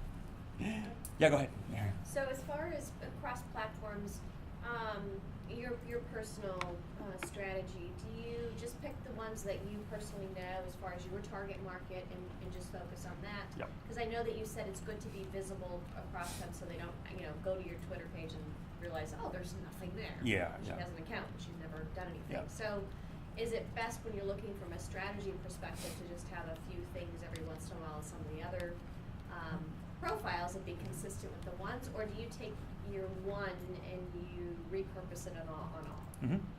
Great question. So my recommendation would be, depending on where you are, let's say you're at a very basic level, entry level, my recommendation is choose one channel and just go all in on that one channel.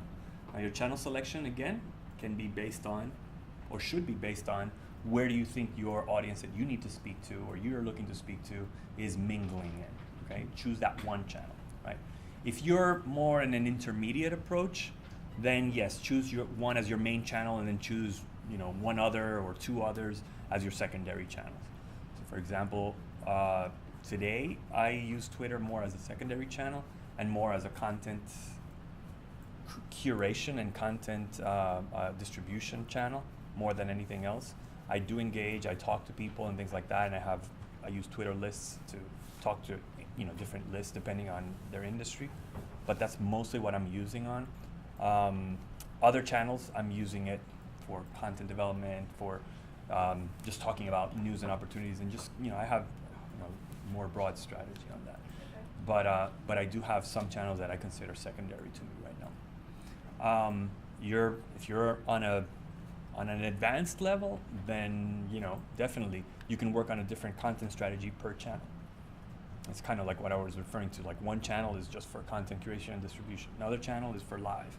Another channel is for this. Like Instagram, I use it more for authority, right? I just show up authoritatively. I just talk about things that support me as a speaker.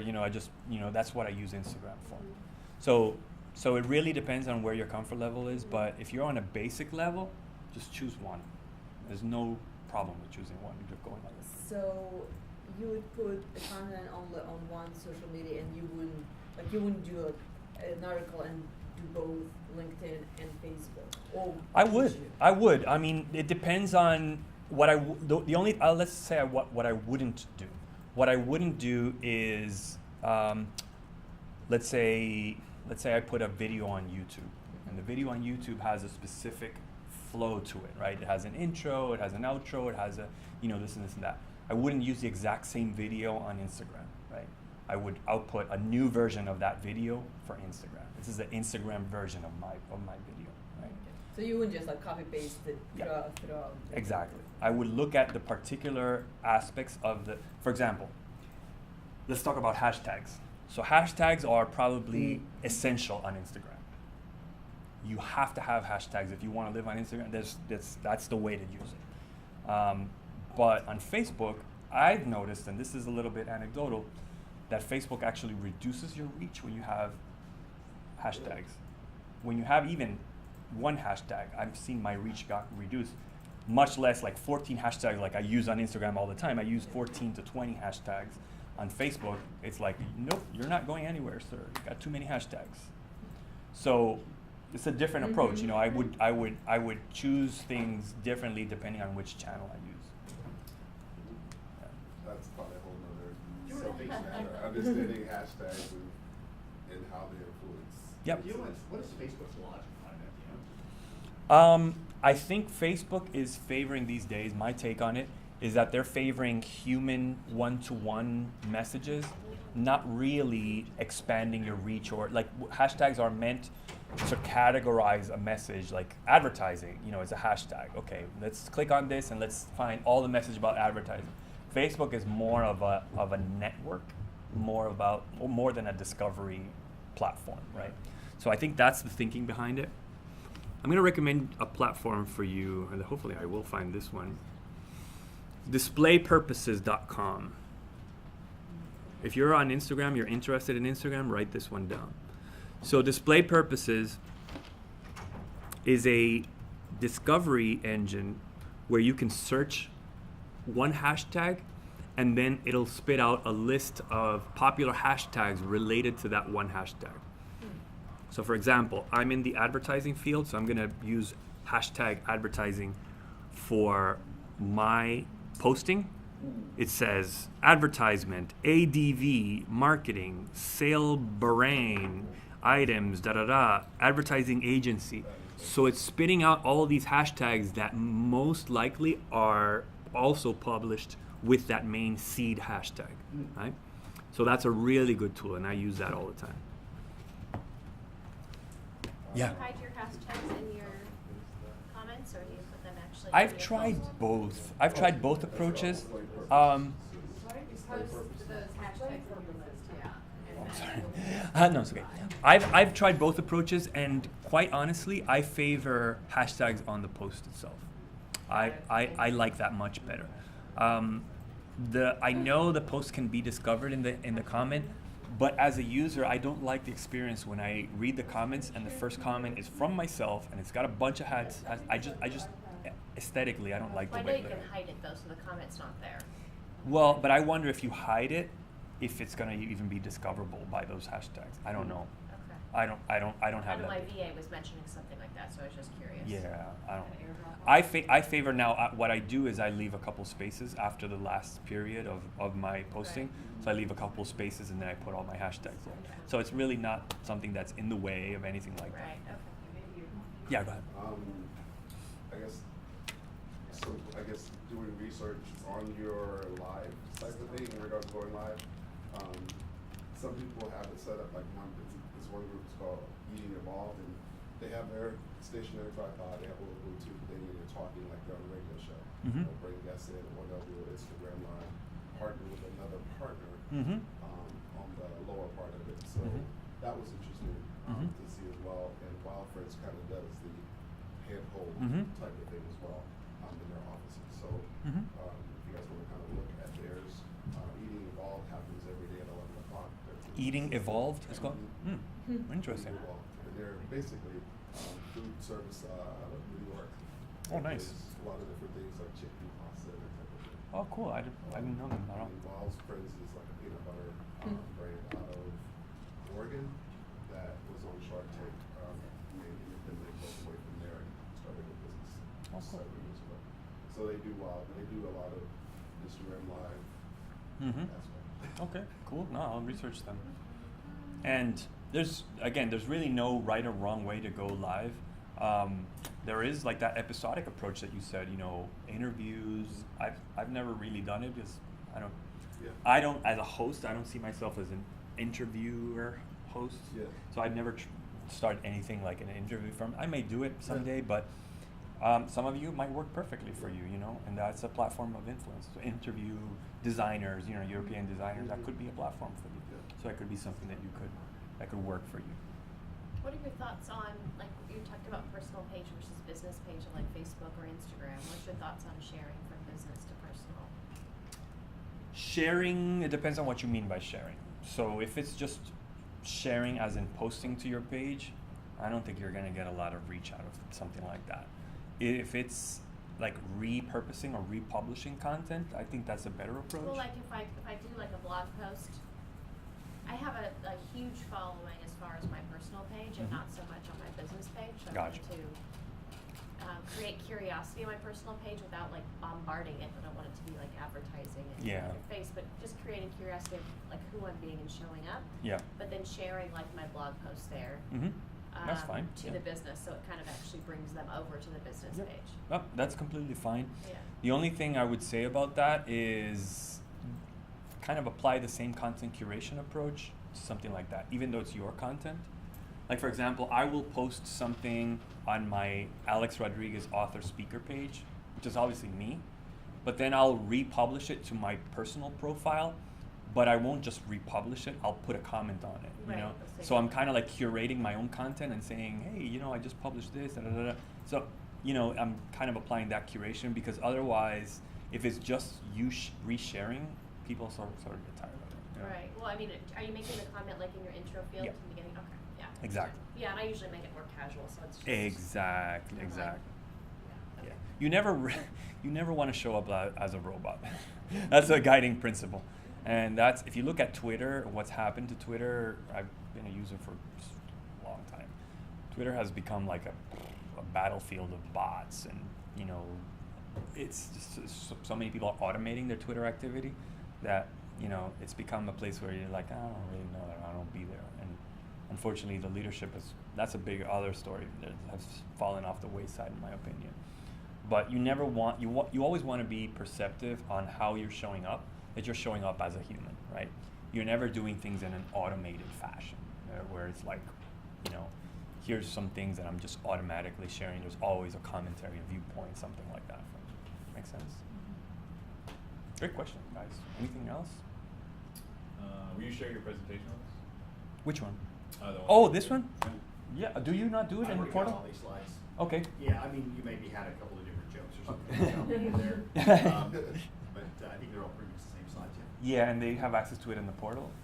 And it- or No, here, you know what, I can just airdrop it to you. okay. Okay. I don't know. Yeah. I would love to see your EPK kit again. I think Oh, it's sure. phenomenal. I mean, I do that for a friend of mine who's a DJ, but I've never seen it kind of done like that. Oh, okay, cool. I see it very helpful for It's- other platforms as well. Oh yeah, absolutely.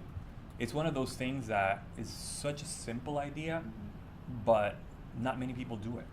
And yet it will take you so far because you have everything together. You're making it easy for others to feature you. You know, can I say one more thing about that, by the way? Yeah.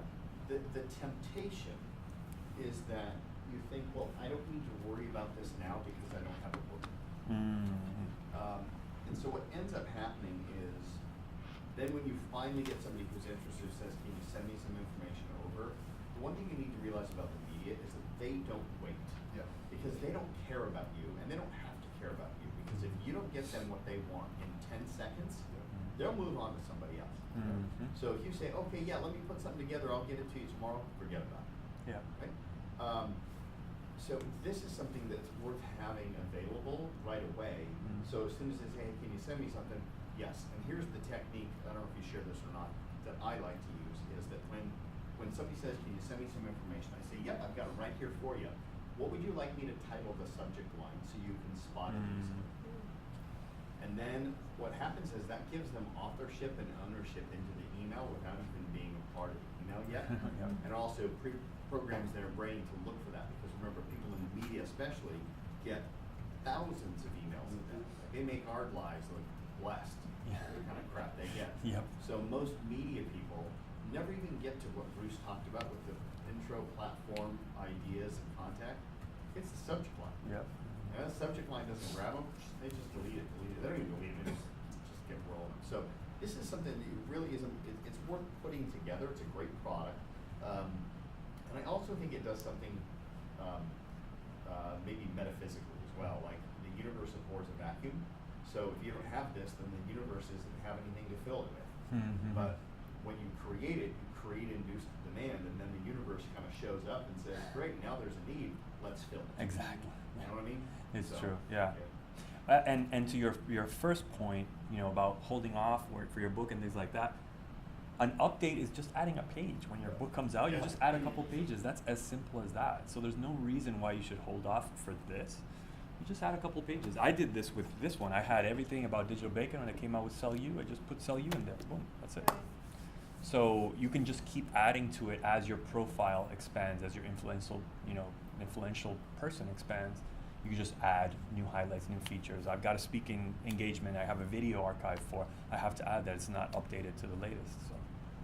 And to Topher's point about the media, I shared this in the online group, but if you didn't see it, I was called by Telemundo because of after this latest school shooting, there was talk about how to use social media, and kids are just talking aggressively on online media, and let's talk about that.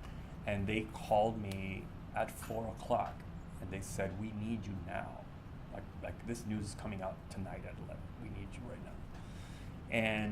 And I went because I get it by training in KPI and things like that. I get what that means, the urgency and the goodwill that garners to respond to a reporter that needs to come out with a story. And the guy told me exactly that. He said, you don't realize the amount of people I reach out to and they say, oh, let me schedule you in 2 weeks. And he says, they don't get it. It doesn't work like that. Because you lose that opportunity and it's gone forever. So it pays, like Topher was saying, to be prepared in advance. Like you're ready to go. Your tools are in place. Well, I don't know if Bruce said this, but he may have, but not. It's worth saying. Don't put your office phone number down there. Put your mobile phone number. Yeah, we did say that. Okay, good. Yeah, because you don't ever want to get a voicemail message. Yeah, exactly. I actually had that happen with me. I didn't even apply that on device on my own, mainly because I didn't want to publicly list my run for mayor with my mobile number. So we put down the Grasshopper number, and I ended up getting, it was Channel 10 or something like that, called me and they wanted to talk to me, and I got it 3 days later. Oh, wow. Gosh. Like your own dog, man. Couldn't this also serve, like, I'm thinking probably in my case, like, as a even like a brochure? Because it kind of gives all the information. It's a different purpose from where I stand because a brochure is more for acquisition of clients. This isn't for that. So here I'm not talking about our services. I'm not talking about our office, our studio. No, I'm talking about here's me as an influencer. Yeah. I would go to say is that it would actually turn the media off. Remember we talked about even before you guys signed up in the strategy session, we said No, I'm media sorry, I pitch. wasn't, but go ahead. Yeah, a media pitch is different than a sales pitch. Right. And so a brochure kind of uses sales pitch stuff on there, essentially. It would probably turn them off, yeah. Yeah. Well, because what it tells them is that, oh, I'm going to feature this guy on my podcast. He's just going to, or this girl, I'm just going to start, Selling stuff. schlocking I was her actually wares. meaning the other way around. No, not replacing that with a brochure, but in my case, if you using that as the brochure, using the media I see kit. what you're saying. As Sorry, your yeah. That's brochure. okay. I did not hear It's that easily question understandable.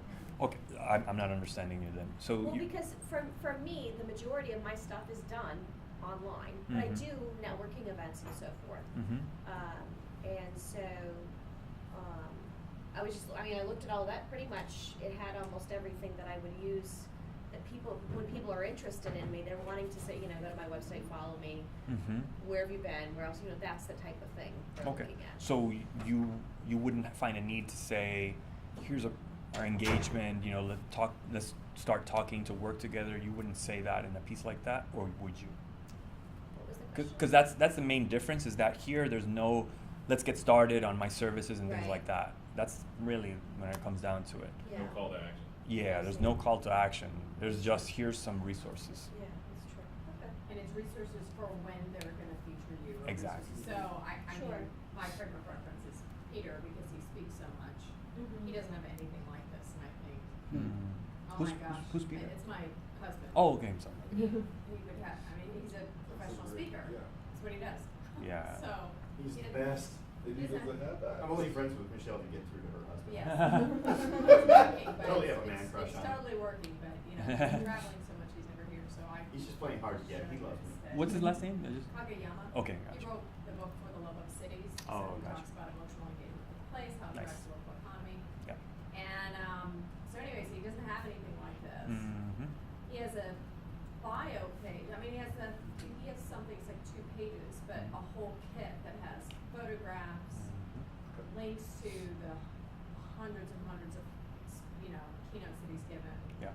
Is all of the public, he's done radio, TV, all over the world. Mm-hmm. He's featured on podcasts, blogs, etc. Just all that stuff. He doesn't have anything like that. Yeah. And it would help cities who hire him to have that just as an example of, oh, gee, yeah, we could call the local radio station. Exactly. They don't even think about it. Yep. They would love it. Yep. And then they hire him, and then he just says, "Thanks for hiring me. Here's my press kit. Yeah. Have fun." Exactly. You know. It makes it very tangible, the value that you Yeah. bring. One of the pages that I showed you was like your topics. Yeah. And again, you can say you're an expert in this and this and that, but when you have a topic, Yeah. which is like one of my topics is the launch recipe, 6 steps towards launching brands, products, or ideas. I have a title. It's a very specific title. It's almost like a product. And then I have a description for that topic. Here's the description. Based on human psychology, we've identified that there are 6 phases in the launch of an idea. And here, in this presentation, Alex Rodriguez exposed blah, blah, blah, going through the whole thing. But I'm pitching my topic. What that does is that it puts in very tangible terms what value you can bring to an audience. So to be featured on a stage, to be featured on a podcast, it's not just let me bring in this expert on, on corporate communication. It's let me bring on this person because she has a topic, a unique angle on XYZ. Does that make sense? So that's something, please don't lose that on sight. And actually, as you're working on this is a great opportunity to work on those 3 or 4 topics. Would you say, Topher, 3 or 4 is a good number? For what? For Sure. speaking topics? If your full-time job is a professional speaker, no, 1. 1. Yeah. Peter talks about For the Love of Cities. Now, he might have 15 different versions of that, but No, he he has talks about city engagement. What? He has one. He has 1. And then he just takes photographs of the city when he arrives and then plugs in. So he has one for every city, Okay. but it's the same story. Yeah. Mm-hmm. It's too labor intensive to have. If somebody has 4 or 5 different types of keynotes, probably not going to do that. Mhm. We would just have 1. Mhm. Yeah. But for what you guys are doing in your business, I can see you're not going to set yourself to the same standards of being a professional speaker. So maybe 3 or 4, but not too many though. Yeah. You don't want to make it hard for your customer to pick which keynote. Yeah. I have 3 main topics because it sort of diversifies my opportunities. So for example, a couple If weeks. you guys turn your airdrop on, I'll send you these slides. For example, I was speaking at the Tampa Bay Startup Week, Okay. and just a couple weeks ago, and my topic was about launch. That's not really an audience that I would talk about digital campaigns, because a lot of these people are in technology, they're in launching products and things like that. They're not really developing a digital campaign per se, but they're interested in launching a product to the market, right? So that gave me that opportunity to say, hey, this topic clicks with that particular audience. Let me, embrace this opportunity. So that's my particular take on it. If you work on at least 3 topics, it'll help diversify the opportunities, kind of broaden the number of audiences or the types of audiences that you're able to reach. It'll broaden it a little bit more, rather than say, I'm only speak to this type of audience. Make sense? Yes. Okay, that's it for me. Well, thank you very much. I appreciate it. All right, we got one last segment, and I promise you it's a very light, easy one for you to get your head around, because I understand you guys have got a lot of content today. This is probably one of the more content-rich days that we have. But we still want to talk about that 3rd and final area to increase your profile, which would be what? Anyone? Bueller? Community. Community, that's right.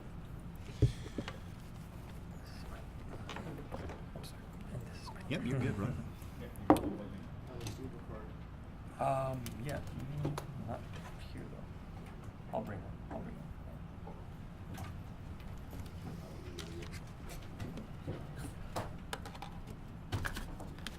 We're up. All right, cool. Here we go. So let's go and wrap this up. This is not a terribly long segment. This is just a relatively simple common sense segment. Let's see if I've got. Is that on?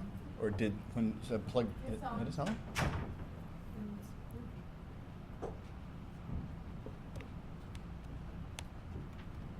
Let's hope it's on. Otherwise the presentation might go totally rogue and I'll just wing it. All right, here we go. So for your raising your community profile, this is something I just talk about personally simply because all of the profile that I've done in the Tampa Bay area, I've lived in Tampa since 2000. So I've got 18 years exposure in this city. But it's important to know that nobody knew who the hell I was less than 5 years ago. So everything I've done in terms of raising my profile has been done, is this yours or ours? It's yours. Thank you. Has been done in less than 5 years. I've done everything very strategically. And frankly, the strategy really came in probably in the last 2 years, not even in the last 5 as well. So I want to talk about how to raise your profile in the community. Now there's 2 types of communities that you can raise your profile in, and these techniques work in both. So there could be the geographic community, the Tampa Bay area, and then there could be the industry community, the marketing community, the weight loss community, right? The vegan community. You guys get the idea. Both of these things work. Some work more appropriate for one versus the other, but they pretty much work. So the first thing to do with regard to raising your profile in the community is to make sure that you can win as many awards in those communities as possible. How do you win those awards, or what kind of awards could you go for? This is just a quick sampling of some that you could go for. But there's probably really no limit to all of the different types of things that you could win. And an award is an award. I don't care if it's not even directly related to your industry. If you win something, it's a credibility builder. It says somebody thinks enough of you to vote for you, right? So even if it's coolest office space, fine. That's something worth bragging about. In fact, Tim Moore from Diamond View Studios, they won. This apparently is not charging. Could you just try to unplug maybe? Can you take mine out? No, it's not charging. Here, I'll use mine.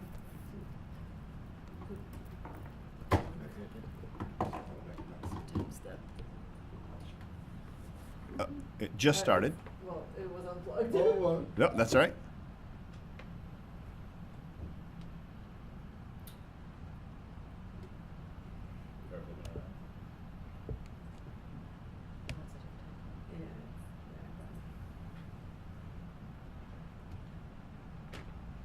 Does anybody else have an iPhone charger? Here, let me plug it straight into the wall. Go ahead and unplug that, and let me see if I can just plug it in the wall. See if that works. Thanks, guys. Sorry about this.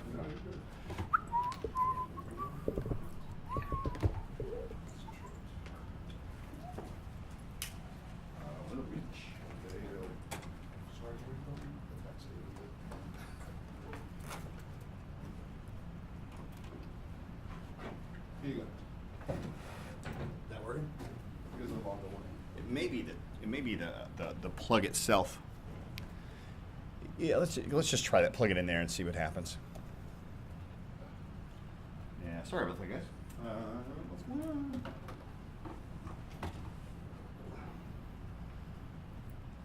Thank you very much. Let's try this. There we go. We're good. Must be this thing's just getting old. All right.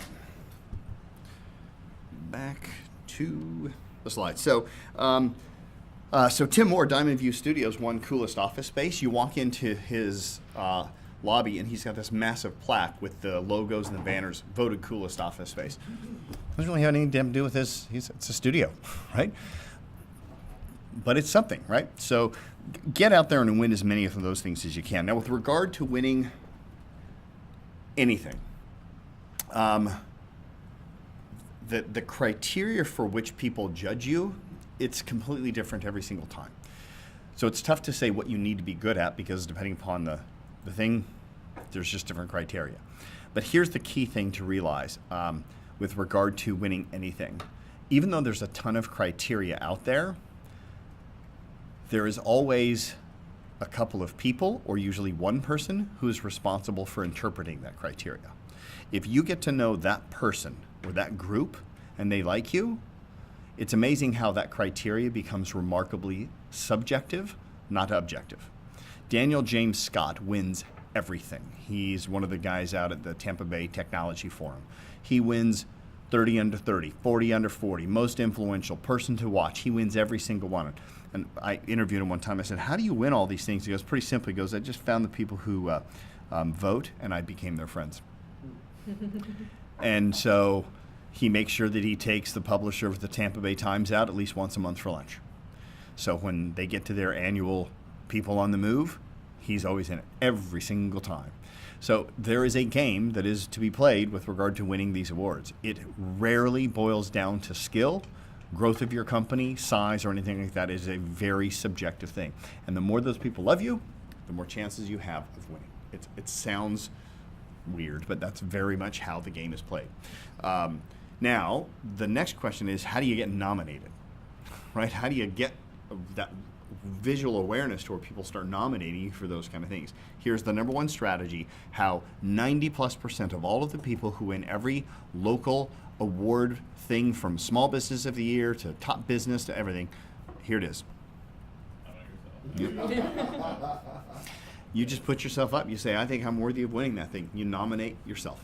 That's it. We were a finalist for Coolest Office Space. We nominated ourselves. I was a finalist for Business Person of the Year. Nominated myself. Or actually, I think maybe Jody nominated me because I told Jody to nominate me. Right? It's one of my favorite examples of this is Paul Huzar, who is KPI, I think 6 or 7. Yeah. So Paul Huzar won Small Business of the Year this year through the Greater Tampa Chamber of Commerce. This is a big thing. This was an event held out at the Straz, black tie event. It's a big deal. Yeah. He won it this year. He didn't win it last year. He was the runner-up last year. I've been in business like 3 years or something too, right? Mm-hmm. Yeah. The person who won last year is on the steering committee for who picks the following year. So when the person who won last year, which was Lee Harding from Three Daughters Brewery, Paul went up and developed a friendship with her, said, congratulations, you deserve to win, became really cool. She immediately respects him immensely. All of a sudden next year he's back up. Oh, by the way, she probably feels a little bad that he didn't win. Oh man, he was such a great guy. Now he's up for it again. She can push that ball forward. He won this year. When I met Paul, he was on a TV show here locally called Pitch Six. Pitch Six was through the Bright House Small Business Awards, which he nominated himself for, went through the application process, went through the finalists, the top 6 small businesses got to get, the top 5 small businesses through the Bright House Business Awards. By the way, and that was bigger than any award show I've ever seen. It was, we're talking like Oscar quality. It was Bright House Networks. And the TV show, which aired all over Florida through the Bright House Network, so Florida, Atlanta, I forget how far Bright House goes, but the TV show was called Pitch Six. I met him there because I was one of the judges on the TV show, and he competed and he won Pitch Six, which means he also won Small Business of the Year, Bright House Business Awards. This was this picture here is from him winning the award, which was held at I think it was at the Tampa Convention Center. I'm not sure. It was at a massive venue. It was the Tampa Convention Center. All of the bays opened up. This place had probably, I don't know, I want to guess 1,200 business. Yeah, it's massive. You were there. Yeah, it's massive, right? This thing was one swanky-ass event. They had everything you could imagine at this thing. Bright House spends big money on their events. I wish they were still around, mainly because I loved being on the show. But he won that. And then he also won Small Business of the Year. When he won Pitch Six, he won, I think he won $10,000 and then $60,000 in TV ads, and then $40,000 in video production for a commercial. It was about a $120,000 prize package that he won because he voted for himself. and he did great, and he had a great pitch. He had a really, really great pitch. That's how I met him. And then eventually he signed up for KPI. We'd love to say we could take credit for him winning this, but we didn't. We didn't even know him. So what awards could you guys apply for that would significantly raise your profile? Right? Philanthropist of the Year, Small Business of the Year, Personal Trainer of the Year, Best Dressed, by the way. If you won Best Dressed in Tampa Bay, holy hell, what would that do for your, or by the way, nominate all your clients, and if your clients won Best Dressed for Tampa Bay, that's just as good as you winning, right? Yeah. Where can we find out what awards are available? Yes. Google's a wonderful thing. Local business awards. Yeah. And then put Tampa at the end of it. Yeah. And you also want to either, if you don't join, at least get on the mailing list of all of the chambers. Pretty much every chamber has a Small Business of the Year award.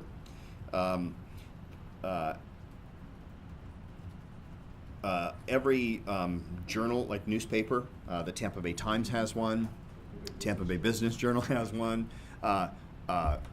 I mean, even the smaller ones. What's the small little local magazine newspaper here? I forget what it is. I can't remember. They all have them, right? So just get on their mailing lists, and then they have their competitions all the time. Now, here's the next thing. The problem with that is that every single one of them has an application, and they are very time-consuming to do. So here's what I'd recommend for you to do, and this is, we're going to hold you task this one. I want you to create an awards kit. Let me, I will show you a sample of mine. I'm not going to let you guys look through it because it has confidential information in there. But let me have Anna bring it out here. Even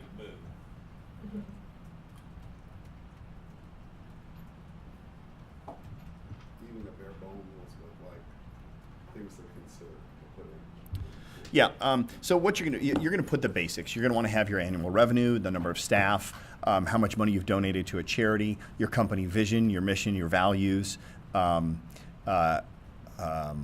pictures of your office if you want to enter in for like cool office spaces and fun office spaces, things like that.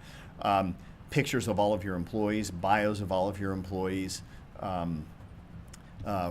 annual records, annual revenue, all the way back to when you started your company.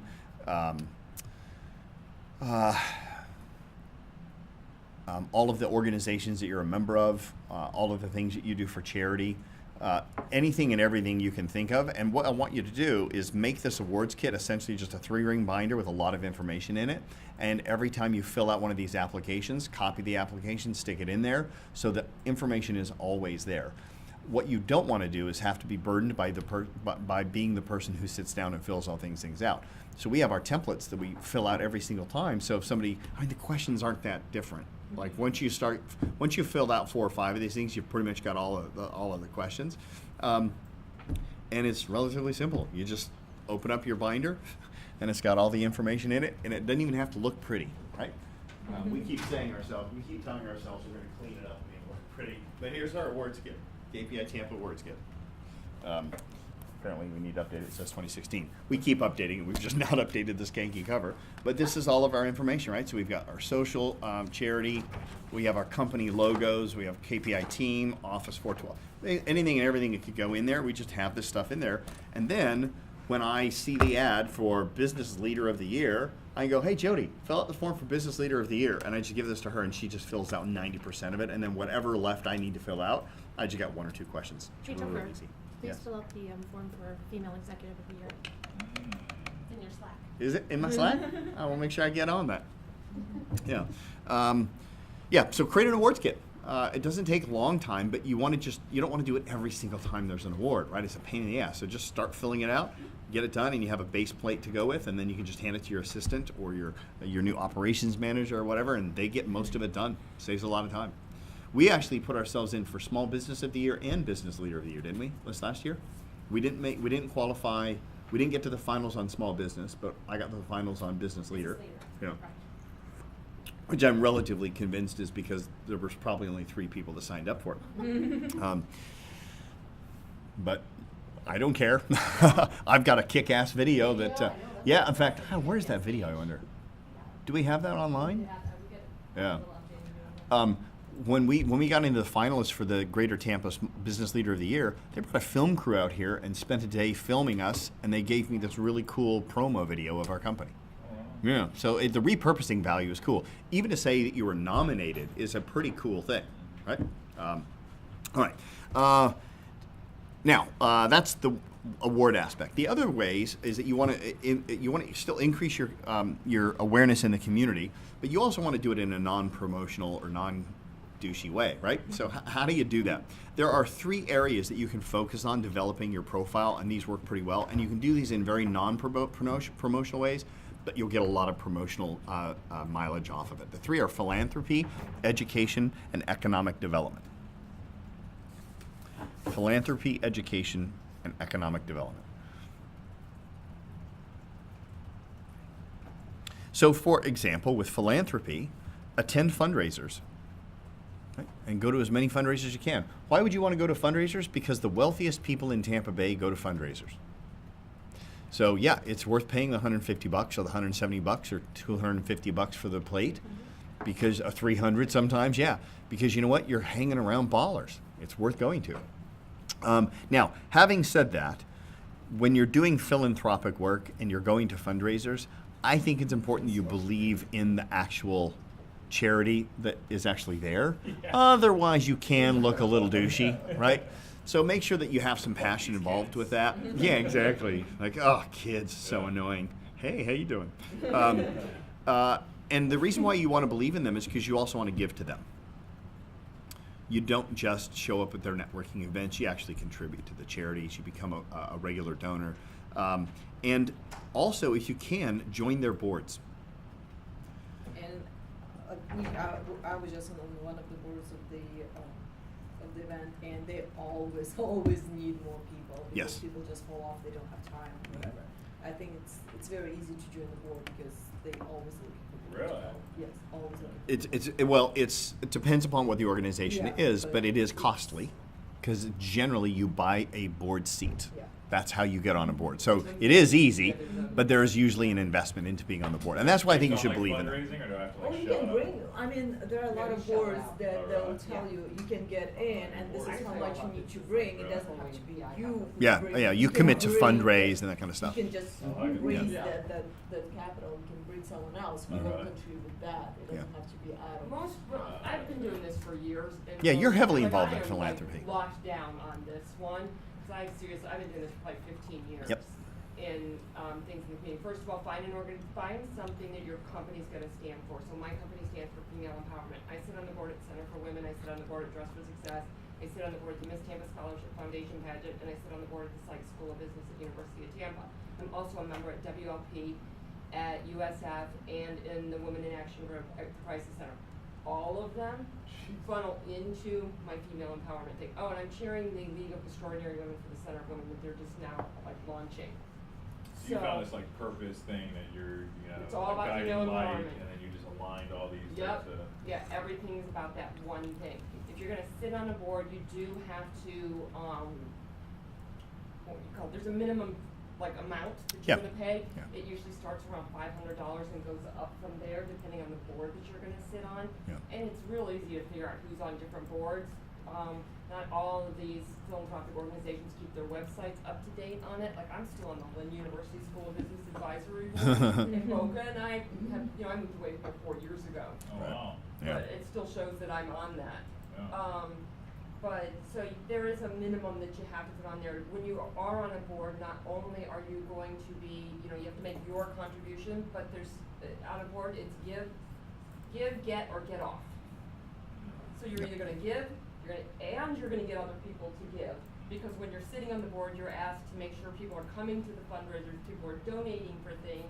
Who's out there that can give something, even just in kind to something? So like that's another piece of it too. So you just call up like, yo, I want to be on the board. No, I was gonna say, it put seems your way like a little into bit that too kind of crass, stuff. yeah.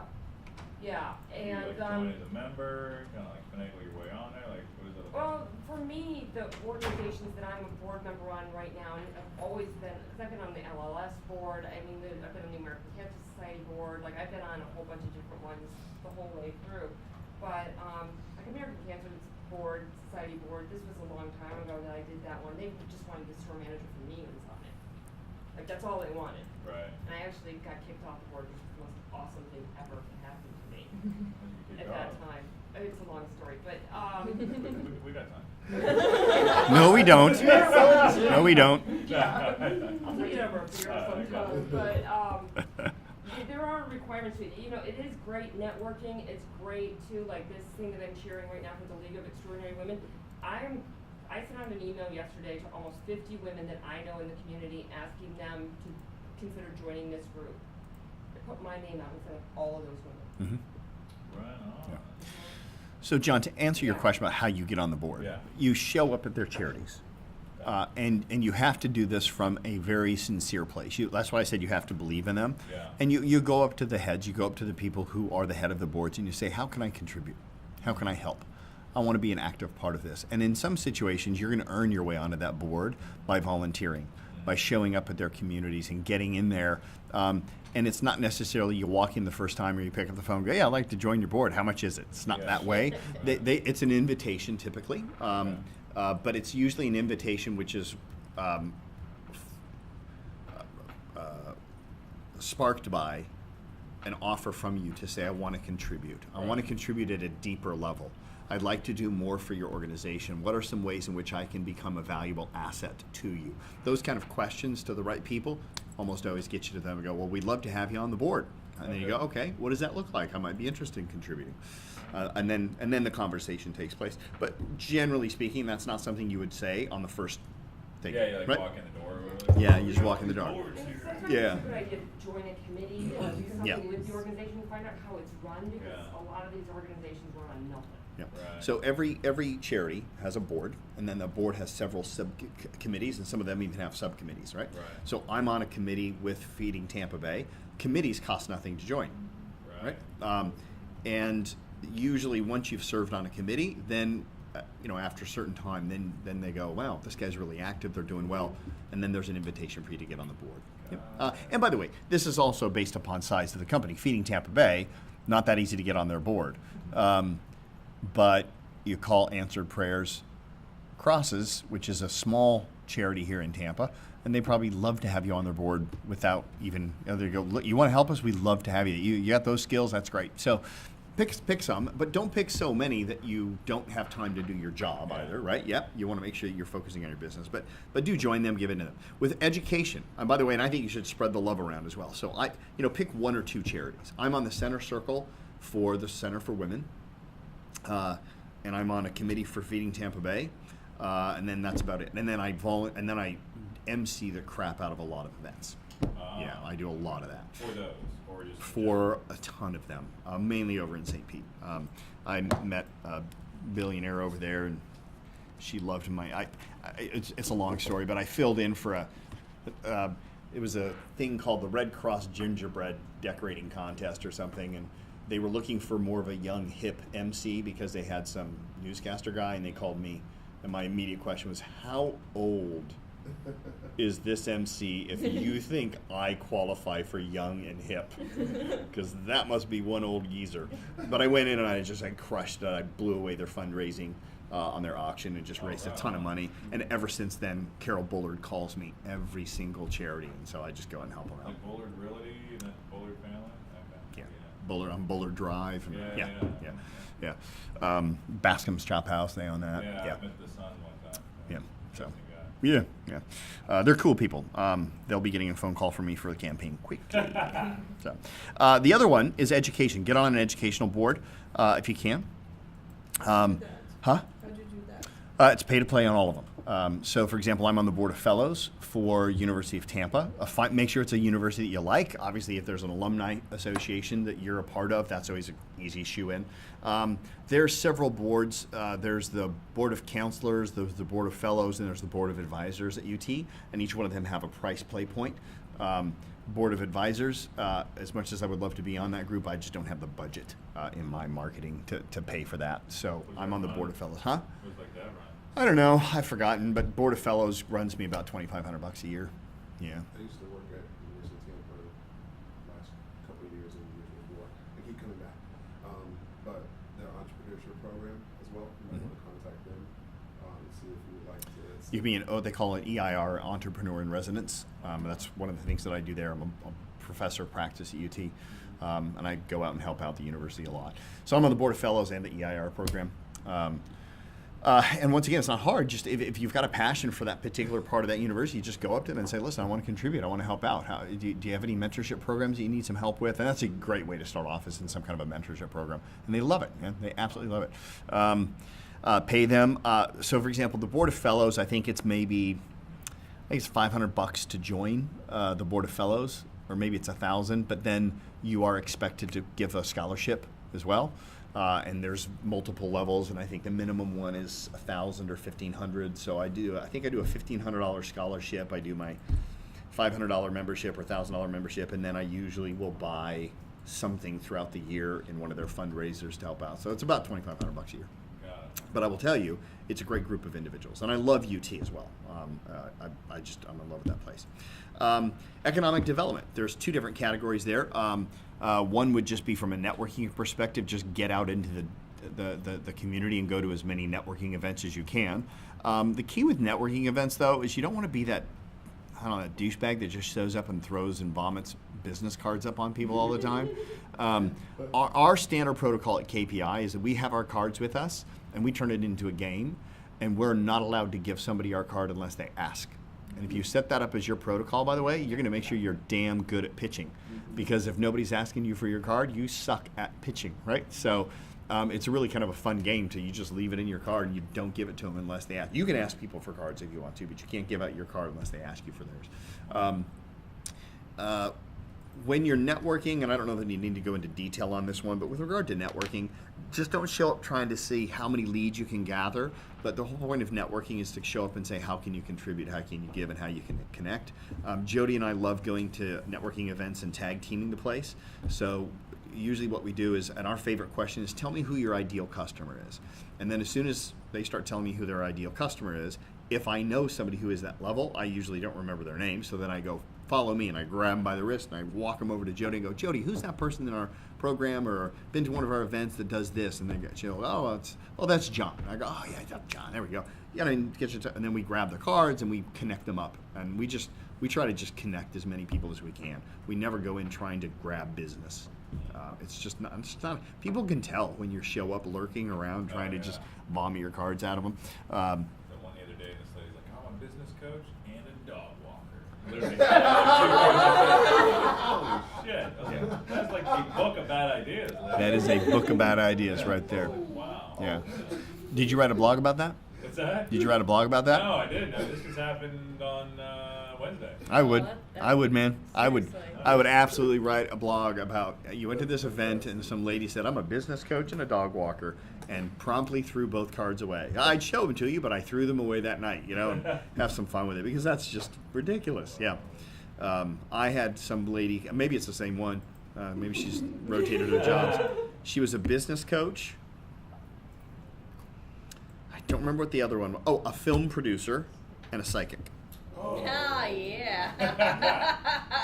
It's like you have zero respect for me now. Yeah, from me. We had a lady. Sense that you don't like me. We had a lady come into our CEO social who was a total baller in the private equity world, and very impressive resume on the private equity front. And then she goes, we're doing the round thing at the CEO social, and she goes, and I also am a diamond thing with, I don't know, diamond or whatever it was, but something with Rodan and Fields. I was just like, you just went from private equity to network marketer and lost every bit of respect with me. I would have, just one of two is fine. I'll respect you in both, in either, but I can't respect you in both. Yeah. That's just weird, yeah. So anyway, when you're networking, don't go there trying to pull up leads. Go there trying to connect and give as much as you possibly can. And the other thing about networking, by the way, is don't go to the people you know. That's just like the stupidest thing to do. It's the easiest thing to do. It's the safest thing to do. It's the most comfortable thing to do. But the fact of the matter is, you're not going to get any new business from somebody who's your client already. Go say hi. That's fine. Don't be rude. But don't spend time with the people that you already are friends with. Networking is about meeting new people. And then the last thing is the CDC and the EDC, COC and the EDC, the Chambers of Commerce, the Economic Development Council. get on their committees. EDC, chambers of commerce, those things are like refrigerators. You only get out of them what you put into them. If you join expecting you're going to get phone calls because you're in some stupid directory, it'll never happen. You actually have to go to the chambers of commerce meetings. You have to participate. You have to show up. You have to be involved with them. If you're going to join like Partners in Network, or you're going to join BNI and things like that, you actually have to show up. You have to contribute. You can't just join these organizations thinking that you're going to get business from it. It's never, ever the way it works. But if you get involved and it's a committee that you like and it has something to do with your passions, it's actually a fun thing to do. It's actually a great way to pull you away from your business as well. Now, here's the thing. If you're sitting here going, man, philanthropy, I got to find charity, education, I got to align myself with a university, economic development, I've got to go out and join networking events. This just sounds like a lot of time. If you are sitting there thinking that you don't have the time to go and do all of these things, then that is a sign that you need to productize your company more, because you're still stuck in the rut. You're still stuck in the functional duties of your business. Your job as the business owner should be out in the community, getting your face out there as much as you possibly can. There's a couple of great examples of that here in the Tampa area. For those of you who are Tampaños or Tampañans, or Tampañas or Tampaños, that's the new term. That's the old one. Tampañans is the old one. You're not cool if you say Tampaña. Yeah, no, it was never tampons. If you go to any events in Tampa, you will always see a guy named Ron Weaver. Ron Weaver. Yeah, he owns a law firm here. I do not believe he practices one bit of law. He is at every single event. I mean, he's got a whole suite of attorneys that work for him, but he's just out in the community. He goes to every city council meeting, every county commissioners meeting. He's at every activist group. I mean, the man's just out there all the time. He's a great guy. Who else do we have? There was a guy named Howard Sachs that was always out, but he just died. Why did he pass away? Huh?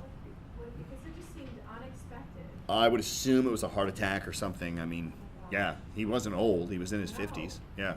Yeah. What was his name? I'll look it up.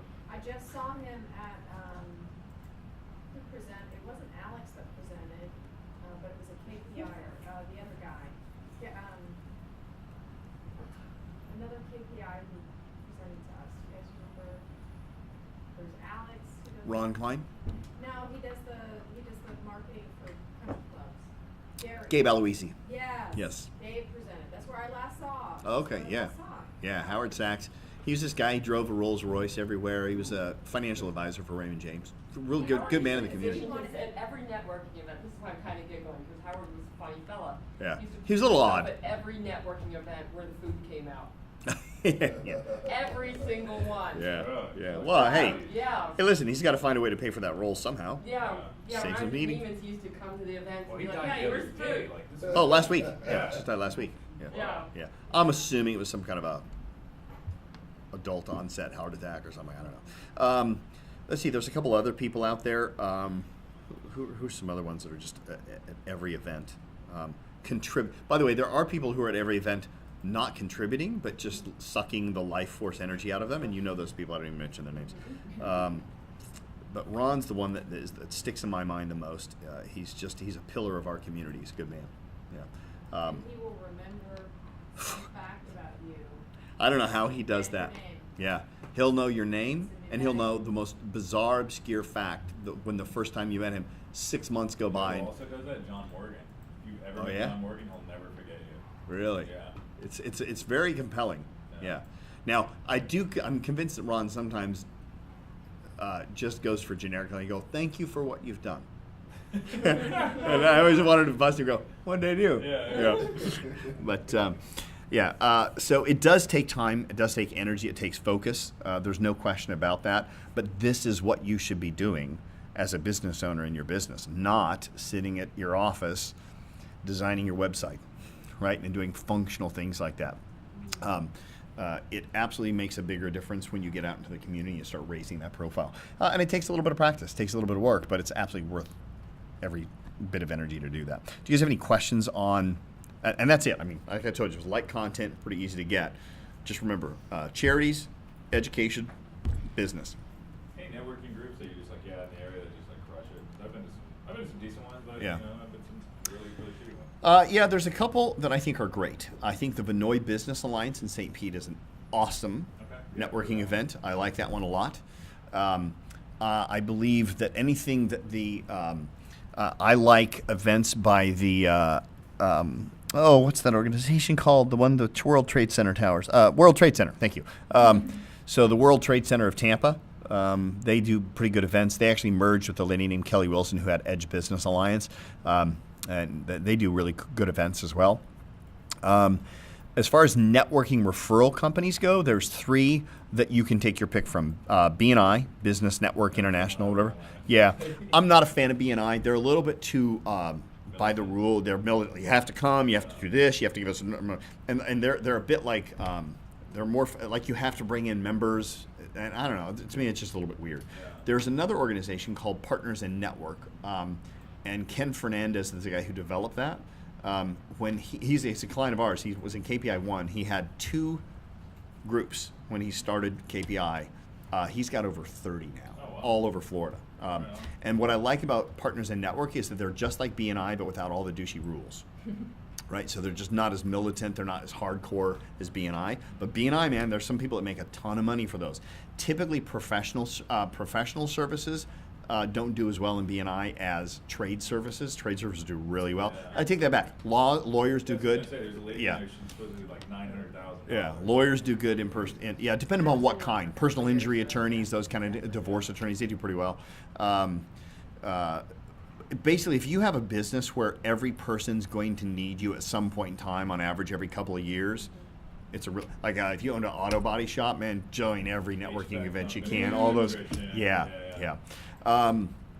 The third one, and I really like this group, is Friends. Oh, what's it called? I'll have to look it up. Google the guy Woodgie Badger, I think is his name. Yeah. Why do I know that name? Woodgie, Woogie. If I'm Woodgie, yeah, he's a cool guy, man, and he has networking events all over, and there's no How do you spell Woodgie? WOO. Oh, that old dude. I used Yeah. to work for one of my clients. Yeah. He's a maniac. He's nuts. Yeah, yeah, he's. He would fall asleep in meetings. So we're like at a board meeting, and he would start passing out, and my client's like, "Hey, Woodgie, hey, we're still at work." That's awesome. Yeah. Woodgie's got a heart of gold. He does, sweet guy. All his networking events are free. There's no annual. Well, I think you maybe pay. I don't know. I think you even pay for an admission. What are they called? I'm looking for it, Woodgie. I can't remember how to spell his name. I'll look it up on Facebook right now. Yeah, he did like a ton with Little League. I remember. Yeah, that was like 4 or 5 years Yep. ago when he worked for one of my Yeah, clients. yeah. He's a good man. He was a mortgage guy, realtor guy, something like that. You know what the funny thing is? I'm not even sure. Yeah. Woodgie Badger, WOOGIE, Badger BAJGIER. Let me pull him up here.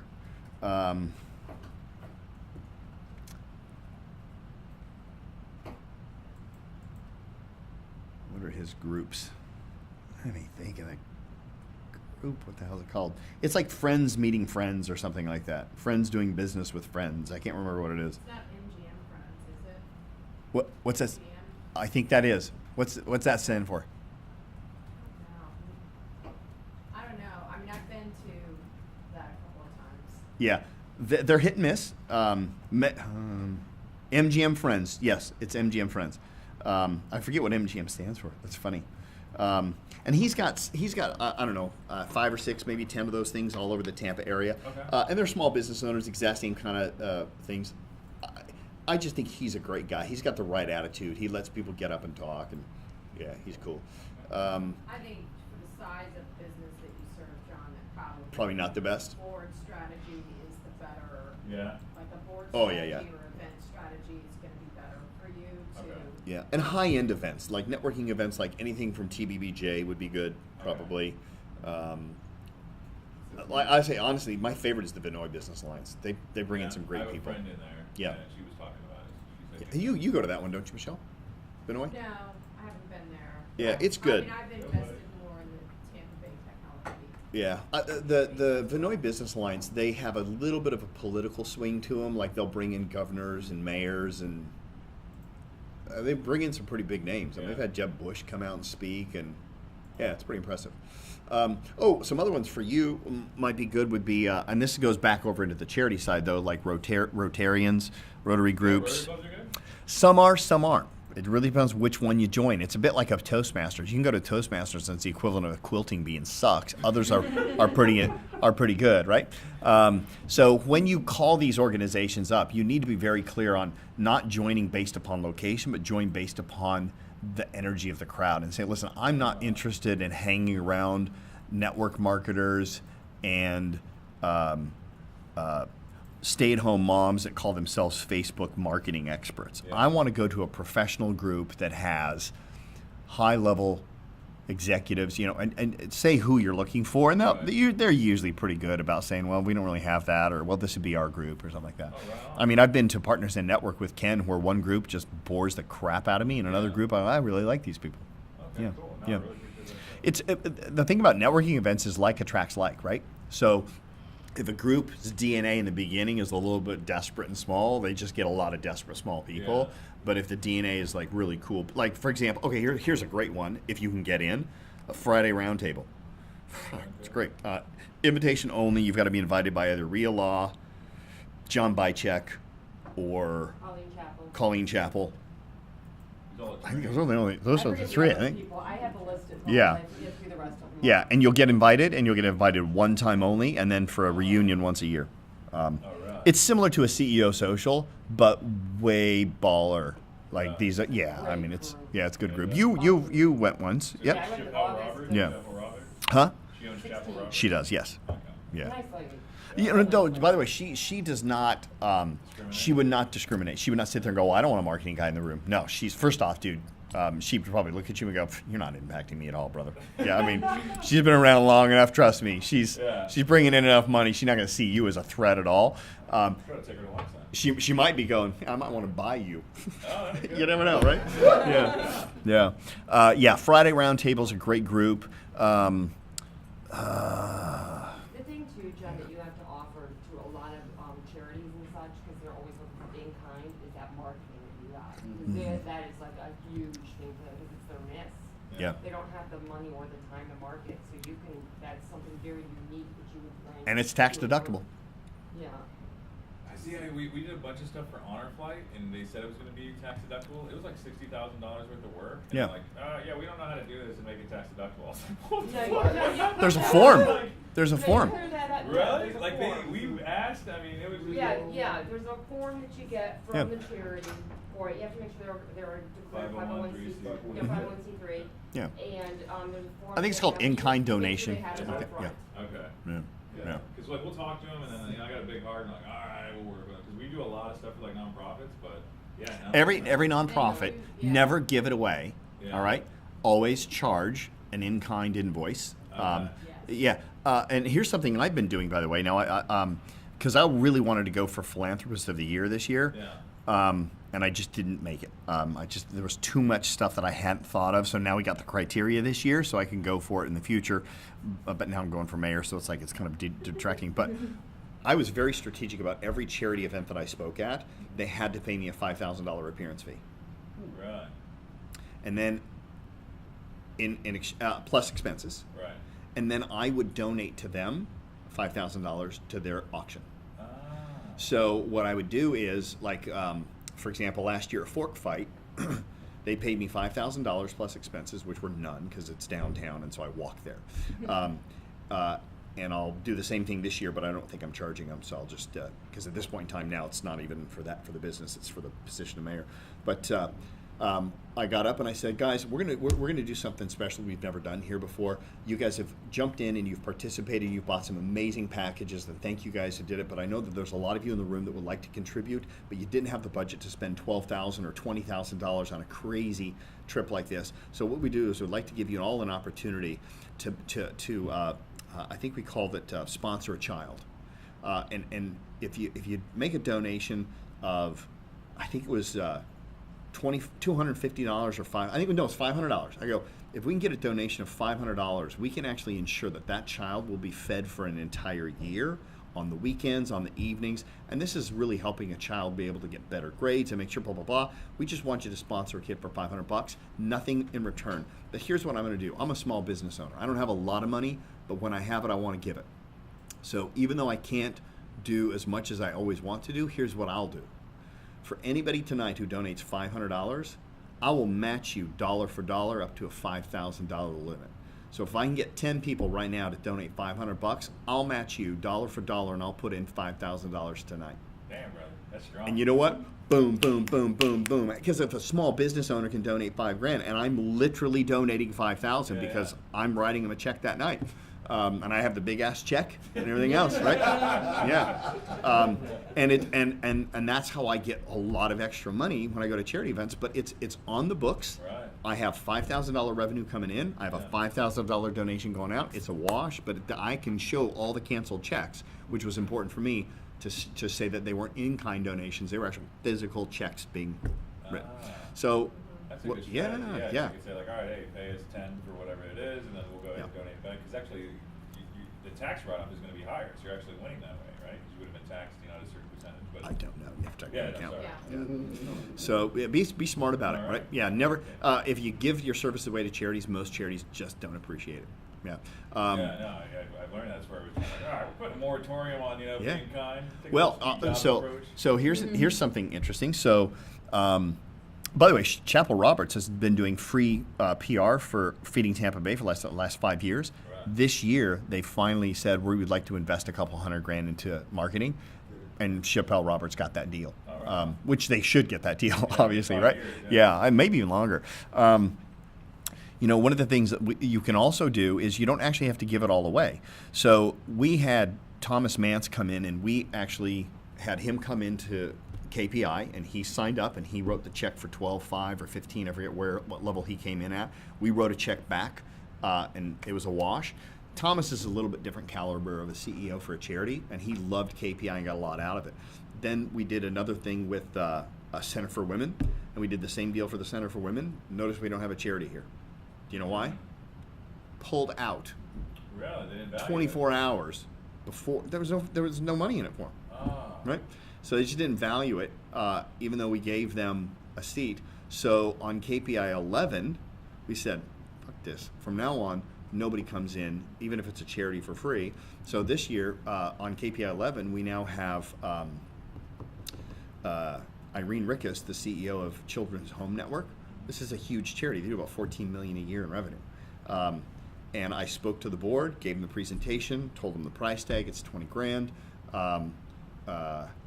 And I said, and we'll subsidize $12,500 of it, but you have to pay. So she paid $7,500 to be in the program, and guess what? She's loving it. She's getting value out of it. Her board's holding her accountable. So it's not either one or the other. You can actually just say, listen, if you're a 501c3 charity, we'll be happy to provide you services at a greatly reduced rate. We'll give you a 75% discount off everything we do, but we do believe that you need to pay. You are a business. That's what we started doing with Meals on Wheels. And then we were going to do it with McDonald Foundation. They literally had no money, and they wanted this thing that was like $50,000. They were like, it's not I don't believe charities anymore when they say they have no money. Yeah. I think it's just, they're cheap. And if you're going to choose an inferior solution, I was just like, all right, I'm not going to help you fail. Yeah. That's not what we're going to do here. So, all right, guys. Let me pass out. Any other questions, by the way? Let me get you the feedback forms here.